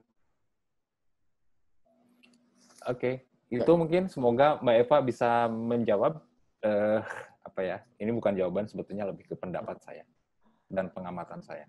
Iya, terima kasih Mas. Mudah-mudahan Mbak Eva cukup terjawab. Nah, saya meloncat dulu ke pertanyaan paling bawah ini sebelum saya masuk ke pertanyaannya Mbak Echa. Ini masih terkait dengan mall juga nih, Mas. Nah, Mbak Karlina ini di sini bertanya ini. Apakah orang akan rush datang karena bosan jenuh di rumah dan belanja karena brand pasti diskon gede-gedean di mall? Nah, atau justru mereka malah lebih nyaman belanja online. Nah, ini terkait dengan pertanyaan Mbak Eva tadi nih. Mbak Eva mau mengadakan pameran, ini Mbak Karlina juga ngomong di sini, apakah orang akan berbondong-bondong datang karena pada dasarnya mall pasti juga akan buka dan diskon besar-besaran. Nah, cuma pertanyaan dari Mbak Karlina di sini, apakah orang akan lebih belanja online atau memang orang akan datang secara langsung ke mall? Nah, ini related dengan pembahasan customer centric dan produk centric tadi. Silakan, Mas. Oke, ini sebagian jawabannya sudah saya jawab untuk tadi ya, Mbak Eva ya. Oke. Nah, soal kenyamanan. Kalau ini tergantung juga. Tapi kalau saya coba melihat orang-orang yang tergantung juga pelanggan yang mana ya. Tapi menurut saya kalau untuk sebagian orang ada yang lebih berhati-hati untuk ke mall, sebagian orang ada yang merasa tidak khawatir gitu ya. Ini pilihan antara yang satu mengikuti gaya hidup, yang satu mengikuti lebih mempertimbangkan soal pertimbangan kesehatan. Menurut saya itu kecenderungannya adalah 50-50 itu ya, 50-50. Ada orang yang nyaman belanja, tapi biasanya orang yang sudah sejak lama melakukan belanja online, mereka akan cenderung memilih menggunakan saluran online. Tapi ada orang yang memang lebih suka rekreasi ke mall, bukan cuma belanja. Artinya ada unsur rekreasinya sambil makan, sambil belanja, mungkin akan ke mall. Nah, ini prosentasenya saya pikir, kalau saya sih melihat akan lebih banyak orang ke online. Kalau menurut pendapat saya dan dari pengamatan saya, orang akan lebih nyaman belanja online daripada mengambil resiko ke mall. Apalagi kalau produknya sama. Kalau produknya berbeda mungkin akan lain. Atau strateginya bisa begini, kalau misalnya kita masih tetap akan menggunakan saluran offline dengan memanfaatkan rasa kangen orang terhadap mall, kalau kita mau membuka satu pop-up shop misalnya di pop-up store di mall, alangkah lebih baik kalau yang ditawarkan di penjualan offline itu berbeda dengan barang yang ditawarkan secara online. Kalau barang yang ditawarkannya sama saja, ya ngapain? Kalau saya ya, ngapain saya ke mall? Mendingan online aja. Kecuali kalau berbeda. Nah, kalau misalnya membuat pakaian yang ditawarkan secara offline ini berbeda, pertama pertimbangannya adalah jelas harganya harus keuntungannya harus lebih besar. Jadi kalau kalau keuntungannya sama saja ya hanya merepotkan aja kan sebetulnya masuk ke mall. Itu pertimbangkan juga. Terus juga kalau ke mall juga harus terus diamati perkembangan penyebaran wabah, karena bisa saja tanpa diduga ketika misalnya ada penyebaran wabahnya mulai meninggi, tiba-tiba saja ada lockdown lagi, ada PSBB lagi gitu, ada pembatasan lagi. Dan itu malah kita akan menghadapi dua masalah. Penjualan tidak jalan, tapi kita juga harus loading barang dan seterusnya dan seterusnya. Jadi pertimbangkan itu. Pertimbangkan bahwa kemungkinan PSBB lagi yang tiba-tiba bisa saja terjadi, sangat tergantung dari peningkatan kurva penyebaran COVID, bisa tidak gitu ya. Tapi jadi pantau terus perkembangan penanganan COVID-nya, karena itu yang akan mempengaruhi apakah dengan membukanya mall ini usahanya akan berjalan sesuai harapan atau tidak. Kurang lebih itu. Ya, bagaimana Mbak Karlina? Sudah cukup terjawab kira-kira? Halo, Mbak Karlina. Sudah terjawab. Jadi masih banyak PR ya, artinya harus ngamati terus perkembangan. Amatin berita.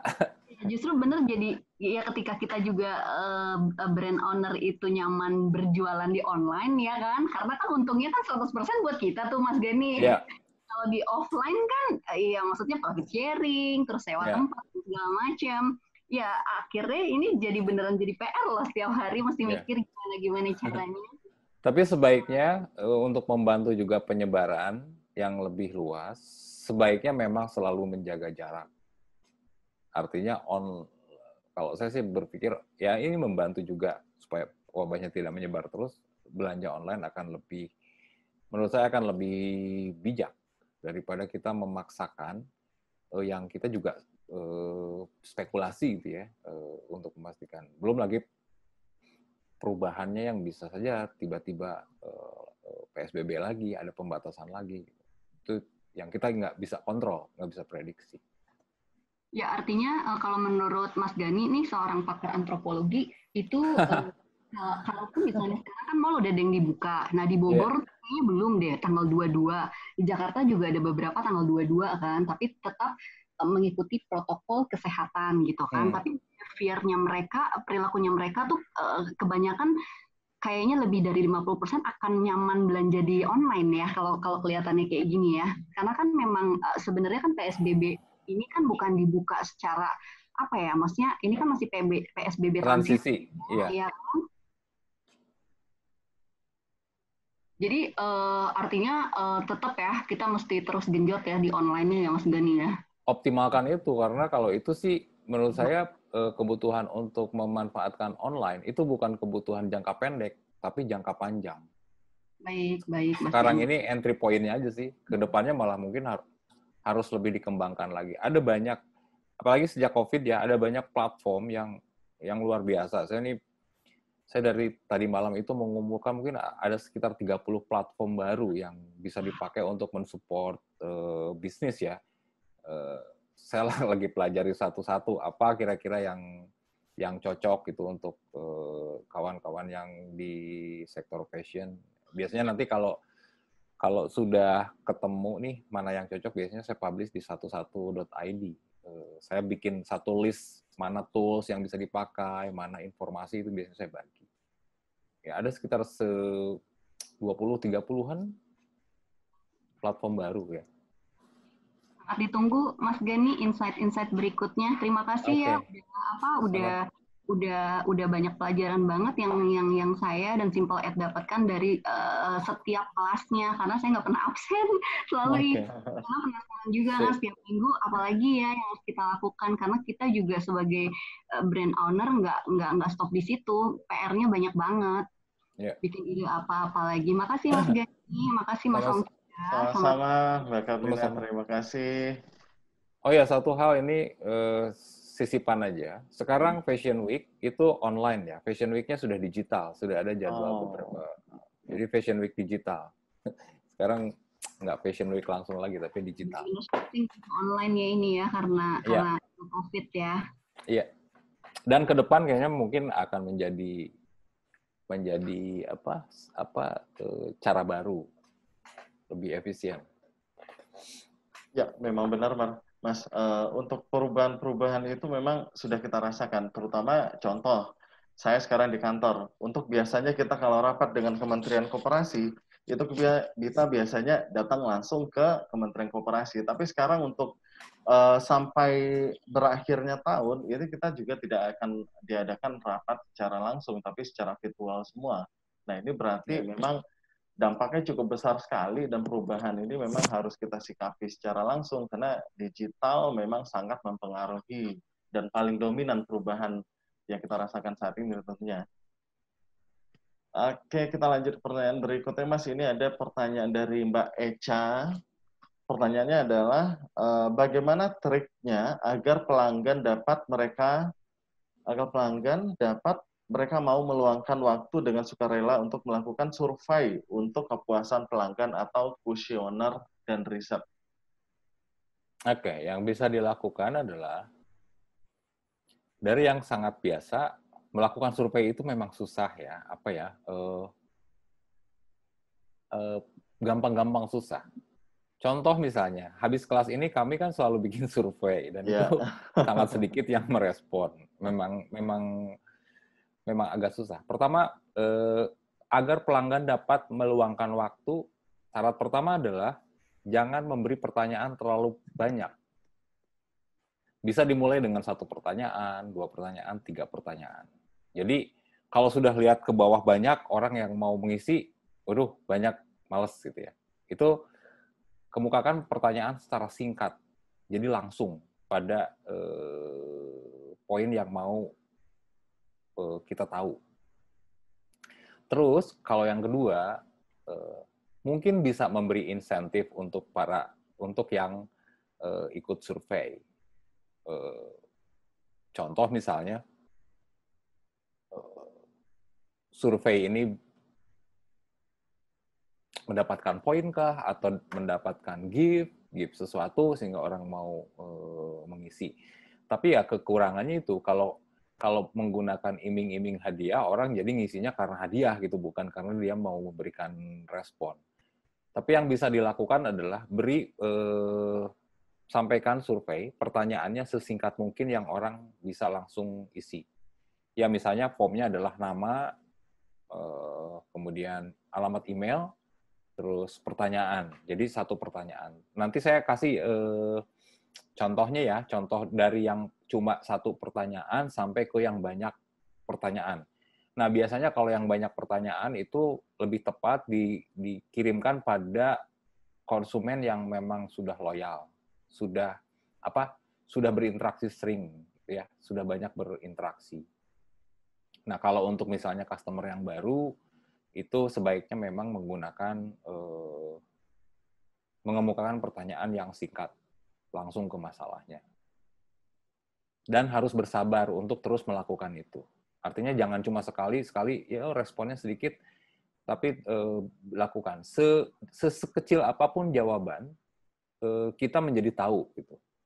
Contoh misalnya, kalau saya dan Ongki bikin survei untuk setiap kelas, walaupun jawabannya yang awal banyak, puluhan, semakin kesini belasan malah di bawah 10 gitu ya. Iya, Tapi jawaban yang 5 orang itu punya arti karena itu informasi berharga dan jawaban yang bukan milih gitu, jawaban yang berdasarkan pendapat.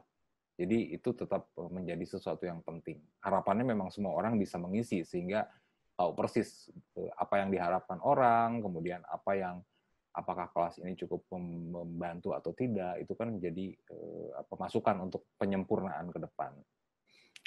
Kurang lebih itu memulai dengan pertanyaan yang sedikit, tapi langsung ke inti masalah. Mudah-mudahan menjawab.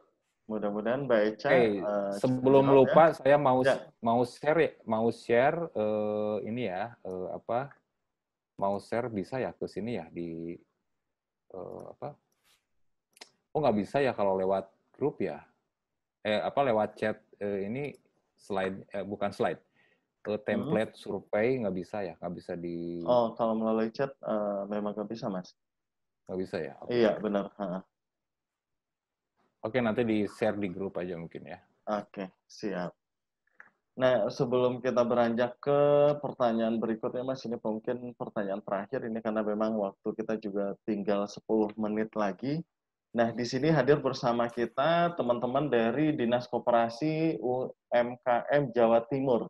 Nah, mungkin saya unmute dulu nih. Ini agak sedikit kelenceng ini, Mas, karena saya juga penasaran nih sebagai salah satu pemerintah daerah yang menaungi dari UMKM yang ada di Provinsi Jawa Timur.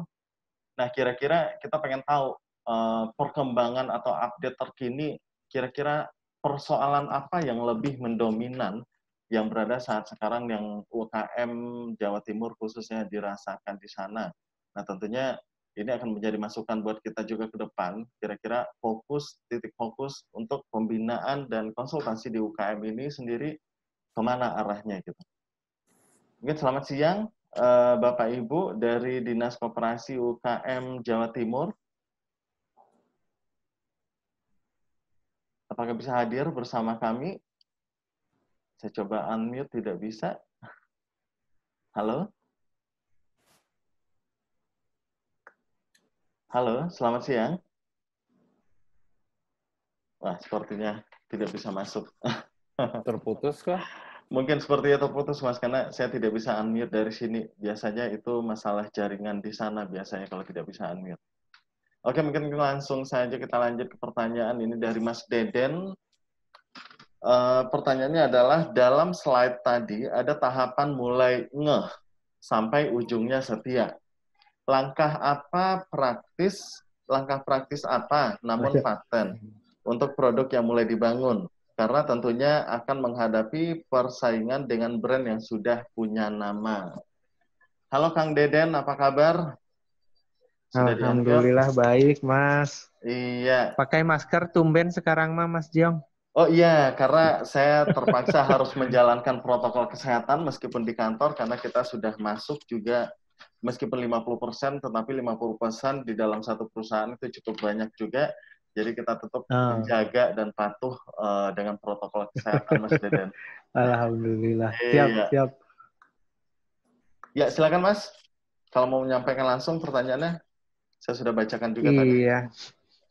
Ya, sesuai yang saya ketik tadi di chat ya, Mas Jong, Pak Mas Gani, bahwa saya ini kan masih istilahnya memang kalau sistem PO pesanan ya, orderan itu saya udah lama juga suka kontrak dengan instansi, dengan perusahaan, tapi sekarang kan sedang mencoba yang brand baru yaitu Tektona itu kan baru berjalan beberapa waktu yang lalu lah, setahun atau hampir 2 tahun. Nah tentunya itu kan persaingan dengan yang sudah berjalan lama dan sudah punya nama tentunya. Yeah. Seperti merek-merek lain yang memang kami kan outdoor yang sudah punya nama. Nah itu kan harus membuat bisa calon konsumen itu bisa ngeh. Kemudian terus ada tahap berikutnya, ada beli, ada sampai ujungnya setia. Nah itu membuat trik-trik apa yang jitu gitu, walaupun sederhana bisa dilakukan, tidak perlu biaya terlalu banyak, tapi bisa ke arah itu tercapai gitu. Walaupun dalam kondisi tentunya akan bersaing dengan yang brand yang sudah kuat itu Mas Gan. Oke. Ya. Oke. Ini kan kalau dilihat segmennya ini Kang Deden ini sudah jelas ya, segmennya orang yang suka outdoor, orang yang suka ke gunung, dan itu sekarang kalau dulu kan yang ke gunung cuma anak-anak gunung, sekarang itu gaya hidup orang nggak cuma anak gunung tapi sudah menjadi gaya hidup. Yang pertama adalah kita melakukan 2 hal ya. 2 hal itu, satu fokus kepada pelanggan, kepada segmen pelanggan kita seperti apa profilnya, karakternya. Terus yang kedua juga perhatikan merek-merek yang jadi kompetitor yang sudah lebih dulu, apa yang mereka lakukan dalam konteks sekarang. Mereka apa sih, mulai dari kampanyenya apa aja sih, apa yang mereka sampaikan, pesan-pesan apa yang mereka komunikasikan dengan pelanggannya. Itu harus kita cermati. Nah, terus kalau tadi pertanyaannya bagaimana dari mulai ngeh sampai setia, itu ibaratnya seperti orang yang berpasangan. Mulai dari lihat-lihatan, kenalan, pendekatan, pacaran, sampai akhirnya ke penghulu gitu ya. Nah, prosesnya seperti itu. Nah, udah di penghulu ini belum tentu setia juga kan. Udah di penghulu ini belum tentu bisa jadi kemana-mana. Bagaimana menjaga itu? Intinya adalah, pertama, kalau kita sudah tahu segmen pelanggan yang tepat, maka kita harus cari komunikasi seperti apa yang cocok untuk mereka. Kemudian kita tahu harapan apa seperti mereka. Contoh misalnya nih, sekarang dengan protokol COVID, orang mau tidak mau akan membawa banyak barang yang dulu nggak pernah dibawa. Sanitizer, mungkin kaos tangan, mungkin apalagi masker sudah jelas ya, dan sebagainya. Orang butuh tas yang agak besar, atau kalaupun tidak besar, orang akan butuh kompartemen untuk menyimpan barang-barang itu. Nah, ini kan mencoba menjawab persoalan ya, menjawab kebutuhan orang saat ini. Nah, cara lain adalah, kalau kompetitor misalnya fokus ke produk yang lebih outdoor, nah coba kita pikirkan kita membuat satu produk yang mungkin outdoornya kebutuhan ciri khas outdoornya tetap ada, tapi diperluas sesuai dengan tuntutan sekarang, tuntutan kebutuhan saat ini. Sekarang kan orang mulai dianjurkan kalau bawa makan ke kantor atau bepergian bawa barang dari rumah, makanan dari rumah. Nah itu orang butuh menyimpan kan. Mungkin inovasi untuk membuat satu tas atau backpack yang bisa menampung sekian banyak kebutuhan dalam situasi pandemi seperti sekarang akan menarik, orang akan tertarik untuk membeli.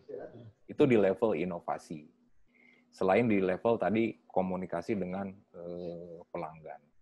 Nah, pertanyaannya adalah Kalau tadi Kang Deden bertanyanya rumus rumus paten, rumus paten. Gitu. Saya kebetulan saya bukan tukang sihir, jadi belum tentu jitu. Tapi saya ngasih rambu-rambu lah. Gini kan, mungkin coba manfaatkan komunitas. Komunitas untuk yang dekat dengan produk-produk yang Kang Deden buat itu komunitas sepeda, komunitas hiking, orang yang suka alam bebas, kemudian orang-orang kota yang suka jalan ke Bandung mencari udara segar, itu adalah yang bisa mengkoneksikan yang terkoneksi dengan produk-produknya Kang Deden. Nah, ini sepeda ini kan banyak sekali ya, sepeda aktivitas sepeda begitu PSBB dilonggarkan. Saya ambil contoh, kalau Kang Deden mungkin tahu, ada satu brand Inggris namanya Brooks. Brooks itu sebetulnya fokusnya ke sepeda, tapi Brooks sekarang mulai membuat backpack khusus untuk pesepeda. Backpack yang dirancang untuk pesepeda. Nah, sementara sekarang kegiatan olahraga menggunakan sepeda begitu banyak komunitasnya. Nah, itu bisa dibangun untuk mulai menjajaki dengan segmen komunitas sepeda. Pendekatan ke komunitas biasanya lebih dampaknya baik kalau produknya sesuai dengan mereka. Karena komunitas itu begitu satu orang pakai, yang lain lihat. Itu. Terus juga ceritanya harus banyak, soal story-nya harus banyak. Banyak mengkoneksikan produk itu dengan profil pelanggan. Contoh yang tadi saya ungkapkan kaos. Kaos kan kalau yang pendekatannya ke produk cuma menjelaskan kaos bahannya ini. Sementara kalau ke pelanggan, kaos ini kalau dipakai bakal jadi apa kalau dampaknya bagi pelanggan. Nah, begitupun dalam produk tas. Bukan hanya bicara kekuatan dan fungsi, tapi juga misalnya tas ini bisa membuat Anda menjadi tampak sporty, tampak tampak fresh, tampak muda, dan seterusnya.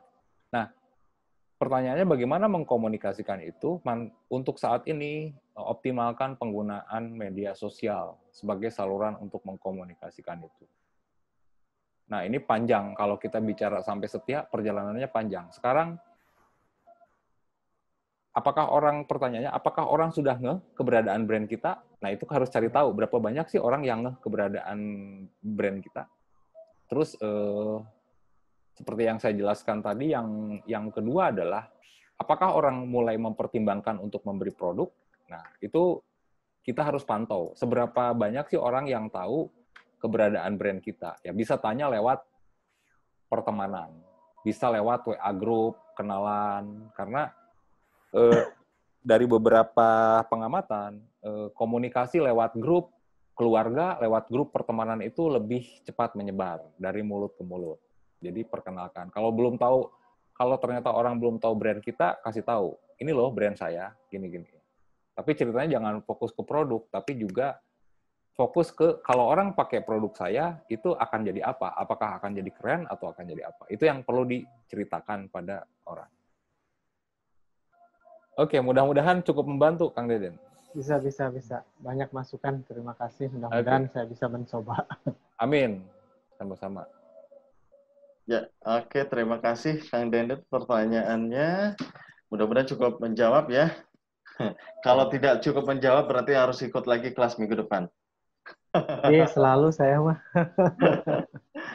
Oke, Mas Hadikin, sepertinya waktu kita sudah habis. Tidak terasa saja sudah 2 jam kita bersama di sini, di live Zoom ini. Nah, sebelum saya tutup, mungkin ada yang mau disampaikan, Mas? Atau kira-kira minggu depan kita akan membahas persoalan tentang apa? Biar teman-teman juga bisa update dan bisa untuk ikut kembali untuk minggu depan.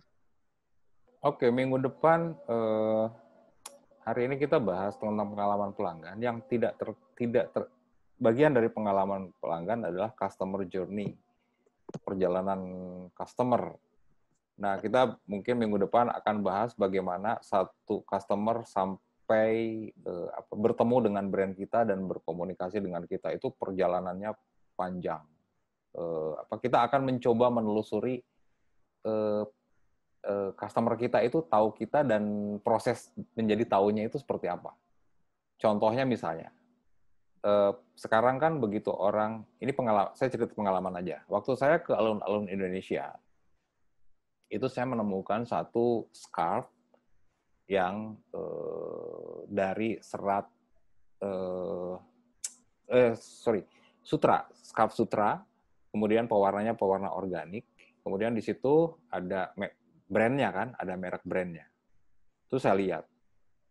Saya pengen tahu lebih jauh, maka saya catat nama brandnya.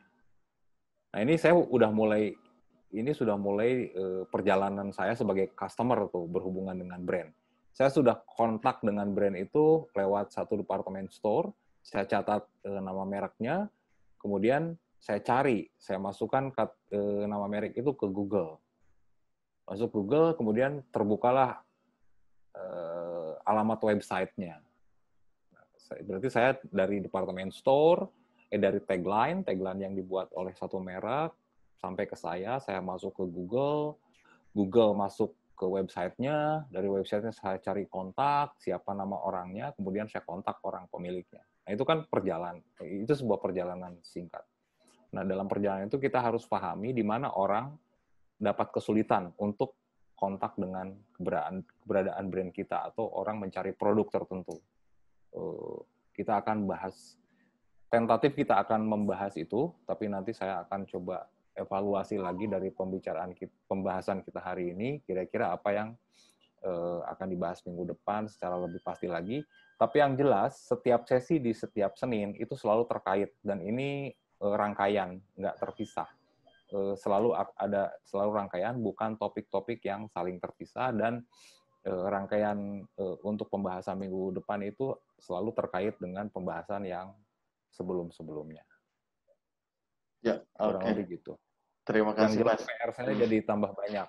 Saya harus lagi cek buku, harus mengamati ini itu. Tidak apa-apa, Mas. Karena waktu masih cukup lama. Kalau bisa kita sampai 2021 akan terus berlanjut ya. Karena kita nggak tahu perkembangan ke depan, kita apakah masih bisa buka kelas secara langsung atau memang harus secara digital. Nah, ini perlahan. Saya pikir kelas ini memang tidak akan berhenti. Ya. Mungkin nanti yang jelas sejauh ini sih online pasti akan terus jalan, dan paling tidak sejauh ini sih mungkin tugasnya sampai 2020 ya. Setelah 2020 saya tidak tahu apa yang terjadi gitu. Tapi yang jelas untuk kelas ini tugas saya sampai 2020 untuk Smesco, kecuali ada perubahan. Nah, kalau untuk kelas daring yang sedang saya bangun itu sih mungkin 2020 dan seterusnya nggak akan ada berhenti. Tapi kalau untuk Smesco sejauh ini sih saya dan Ongki punya kewajiban untuk terus membuka kelas ini sampai akhir 2020, sampai Desember. Iya, benar sekali. Kalau ininya sih Mas Ongki, kalau kelasnya sih terus kan pandeminya aja yang berhenti. Mudah-mudahan Mas Deden. Kelasnya pasti terus. Iya, jadi tergantung Pak Teten. Iya benar. Karena untuk kelas, karena memang kita salah satu program dari Smesco Indonesia adalah membuka klinik konsultasi untuk UMKM di seluruh Indonesia. Nah, ini nanti apakah kita akan terus berlanjut secara virtual, atau kita ada dua, secara virtual dan juga secara langsung, dan juga nanti ada perencanaan nantinya kita akan mengunjungi masing-masing daerah yang dijadikan sebagai salah satu prioritas untuk dikunjungi oleh para tenaga ahli. Nah, ini masih menunggu konsep dan pelaksanaan ke depan yang dirumuskan oleh Direktur Utama kita bersama dengan Kementerian Koperasi juga tentunya. Dan tentunya ini akan tetap berlanjut sampai akhir tahun 2020 ini. Oke, Mas Gani, terima kasih. Kelebihan online adalah dimanapun bisa ikut. Ya, benar. Itu yang memang harus terus dipertahankan. Iya, benar sekali, Mas. Oke, Mas Sadikin, terima kasih banyak materinya untuk hari ini. Cukup menarik sekali. Dan terima kasih juga buat teman-teman semua yang sudah ikut pada hari ini, di kelas ini. Dan tentunya juga terima kasih buat teman-teman yang sudah stay di live Facebook-nya Smesco Indonesia dari tadi selama 2 jam untuk mengikuti kelas ini. Nah, bagi teman-teman yang sebelumnya tidak ikut, bisa diupdate kelas-kelas sebelumnya itu di YouTube channelnya Smesco Indonesia, karena setiap kelas itu kita lakukan rekaman dan kita upload itu di YouTube Smesco Indonesia. Jadi bagi teman-teman yang ketinggalan satu sesi atau dua sesi dan selanjutnya itu bisa dilihat lagi di YouTube Smesco Indonesia. Dan jangan lupa juga subscribe untuk YouTube-nya Smesco Indonesia tentunya. Dan tidak lupa juga setelah kelas ini nanti saya akan share melalui email, yaitu survei dan tanggapan yang seperti biasa kita lakukan ya Mas Gani ya. Mudah-mudahan dari minggu-minggu sebelumnya ada cuma 5 sampai 10 orang paling banyak. Mudah-mudahan dengan 48 orang yang masih setia selama 2 jam ini bisa mengisi semua. Karena memang survei dan tanggapan ini sangat kita butuhkan juga. Yang pertama untuk penelitian Mas Gani juga di klinik Smesco Spark ini, kira-kira tanggapan dan hasil yang diperoleh oleh UMKM, tentunya di sana kita bisa lihat apa feedback dari hasil kelas ini tentunya. Dan sekali lagi terima kasih banyak untuk semua. Selamat siang, selalu jaga kesehatan. Oh, satu lagi. Oh iya. Ada satu lagi, Ki. Ya, gimana, ini Mas? untuk bapak-bapak, ibu-ibu, adik-adik, kakak-kakak. Kalau ada pertanyaan, jangan sungkan. Bisa kirim lewat WA pribadi saya atau janjian untuk telepon lewat WA. Jadi beberapa dari peserta kelas ini beberapa suka telepon gitu. Saya dengan sangat senang hati menanggapi kalau ada pertanyaan yang mungkin belum terpikirkan atau baru terpikirkan. Jadi jangan sungkan. Tapi beritahu dulu, misalnya saya mau ngontak, jamnya bisa diatur biar nanti tidak bentrok. Siapa tahu saya sedang meeting atau sedang melakukan hal lain. Tapi buat saya prinsipnya saya akan senang kalau ada yang mau berkonsultasi langsung lewat WA. Jadi jangan sungkan, silakan. Karena buat saya itu kebahagiaan tersendiri bisa merespon kawan-kawan. Itu aja, terima kasih. Iya, baik. Terima kasih banyak Mas Gani. Nah, ini sesuatu hal yang sangat ekstra yang kita dapat di Smesco Indonesia, karena satu-satunya ekspor kita yang mau langsung dikontak oleh para peserta dan sudah include semuanya. Pokoknya sudah plus deh yang didapat oleh peserta. Jadi selain peserta tidak bisa masuk ke WA group, juga bisa langsung kontak ke Mas Sadikin langsung. Terima kasih banyak Mas Sadikin kesediaannya. Dan sekali lagi terima kasih banyak buat teman-teman semua untuk kelas minggu ini dan siang hari ini. Semoga tetap sehat selalu, jaga kesehatan, dan sampai jumpa di kelas minggu depan, tetap hari Senin pukul 10 sampai pukul 12. Oke, terima kasih banyak. Saya mohon undur diri. Dan ya, benar. Dan Assalamualaikum warahmatullahi wabarakatuh. Sampai jumpa pada minggu berikutnya. Waalaikumsalam.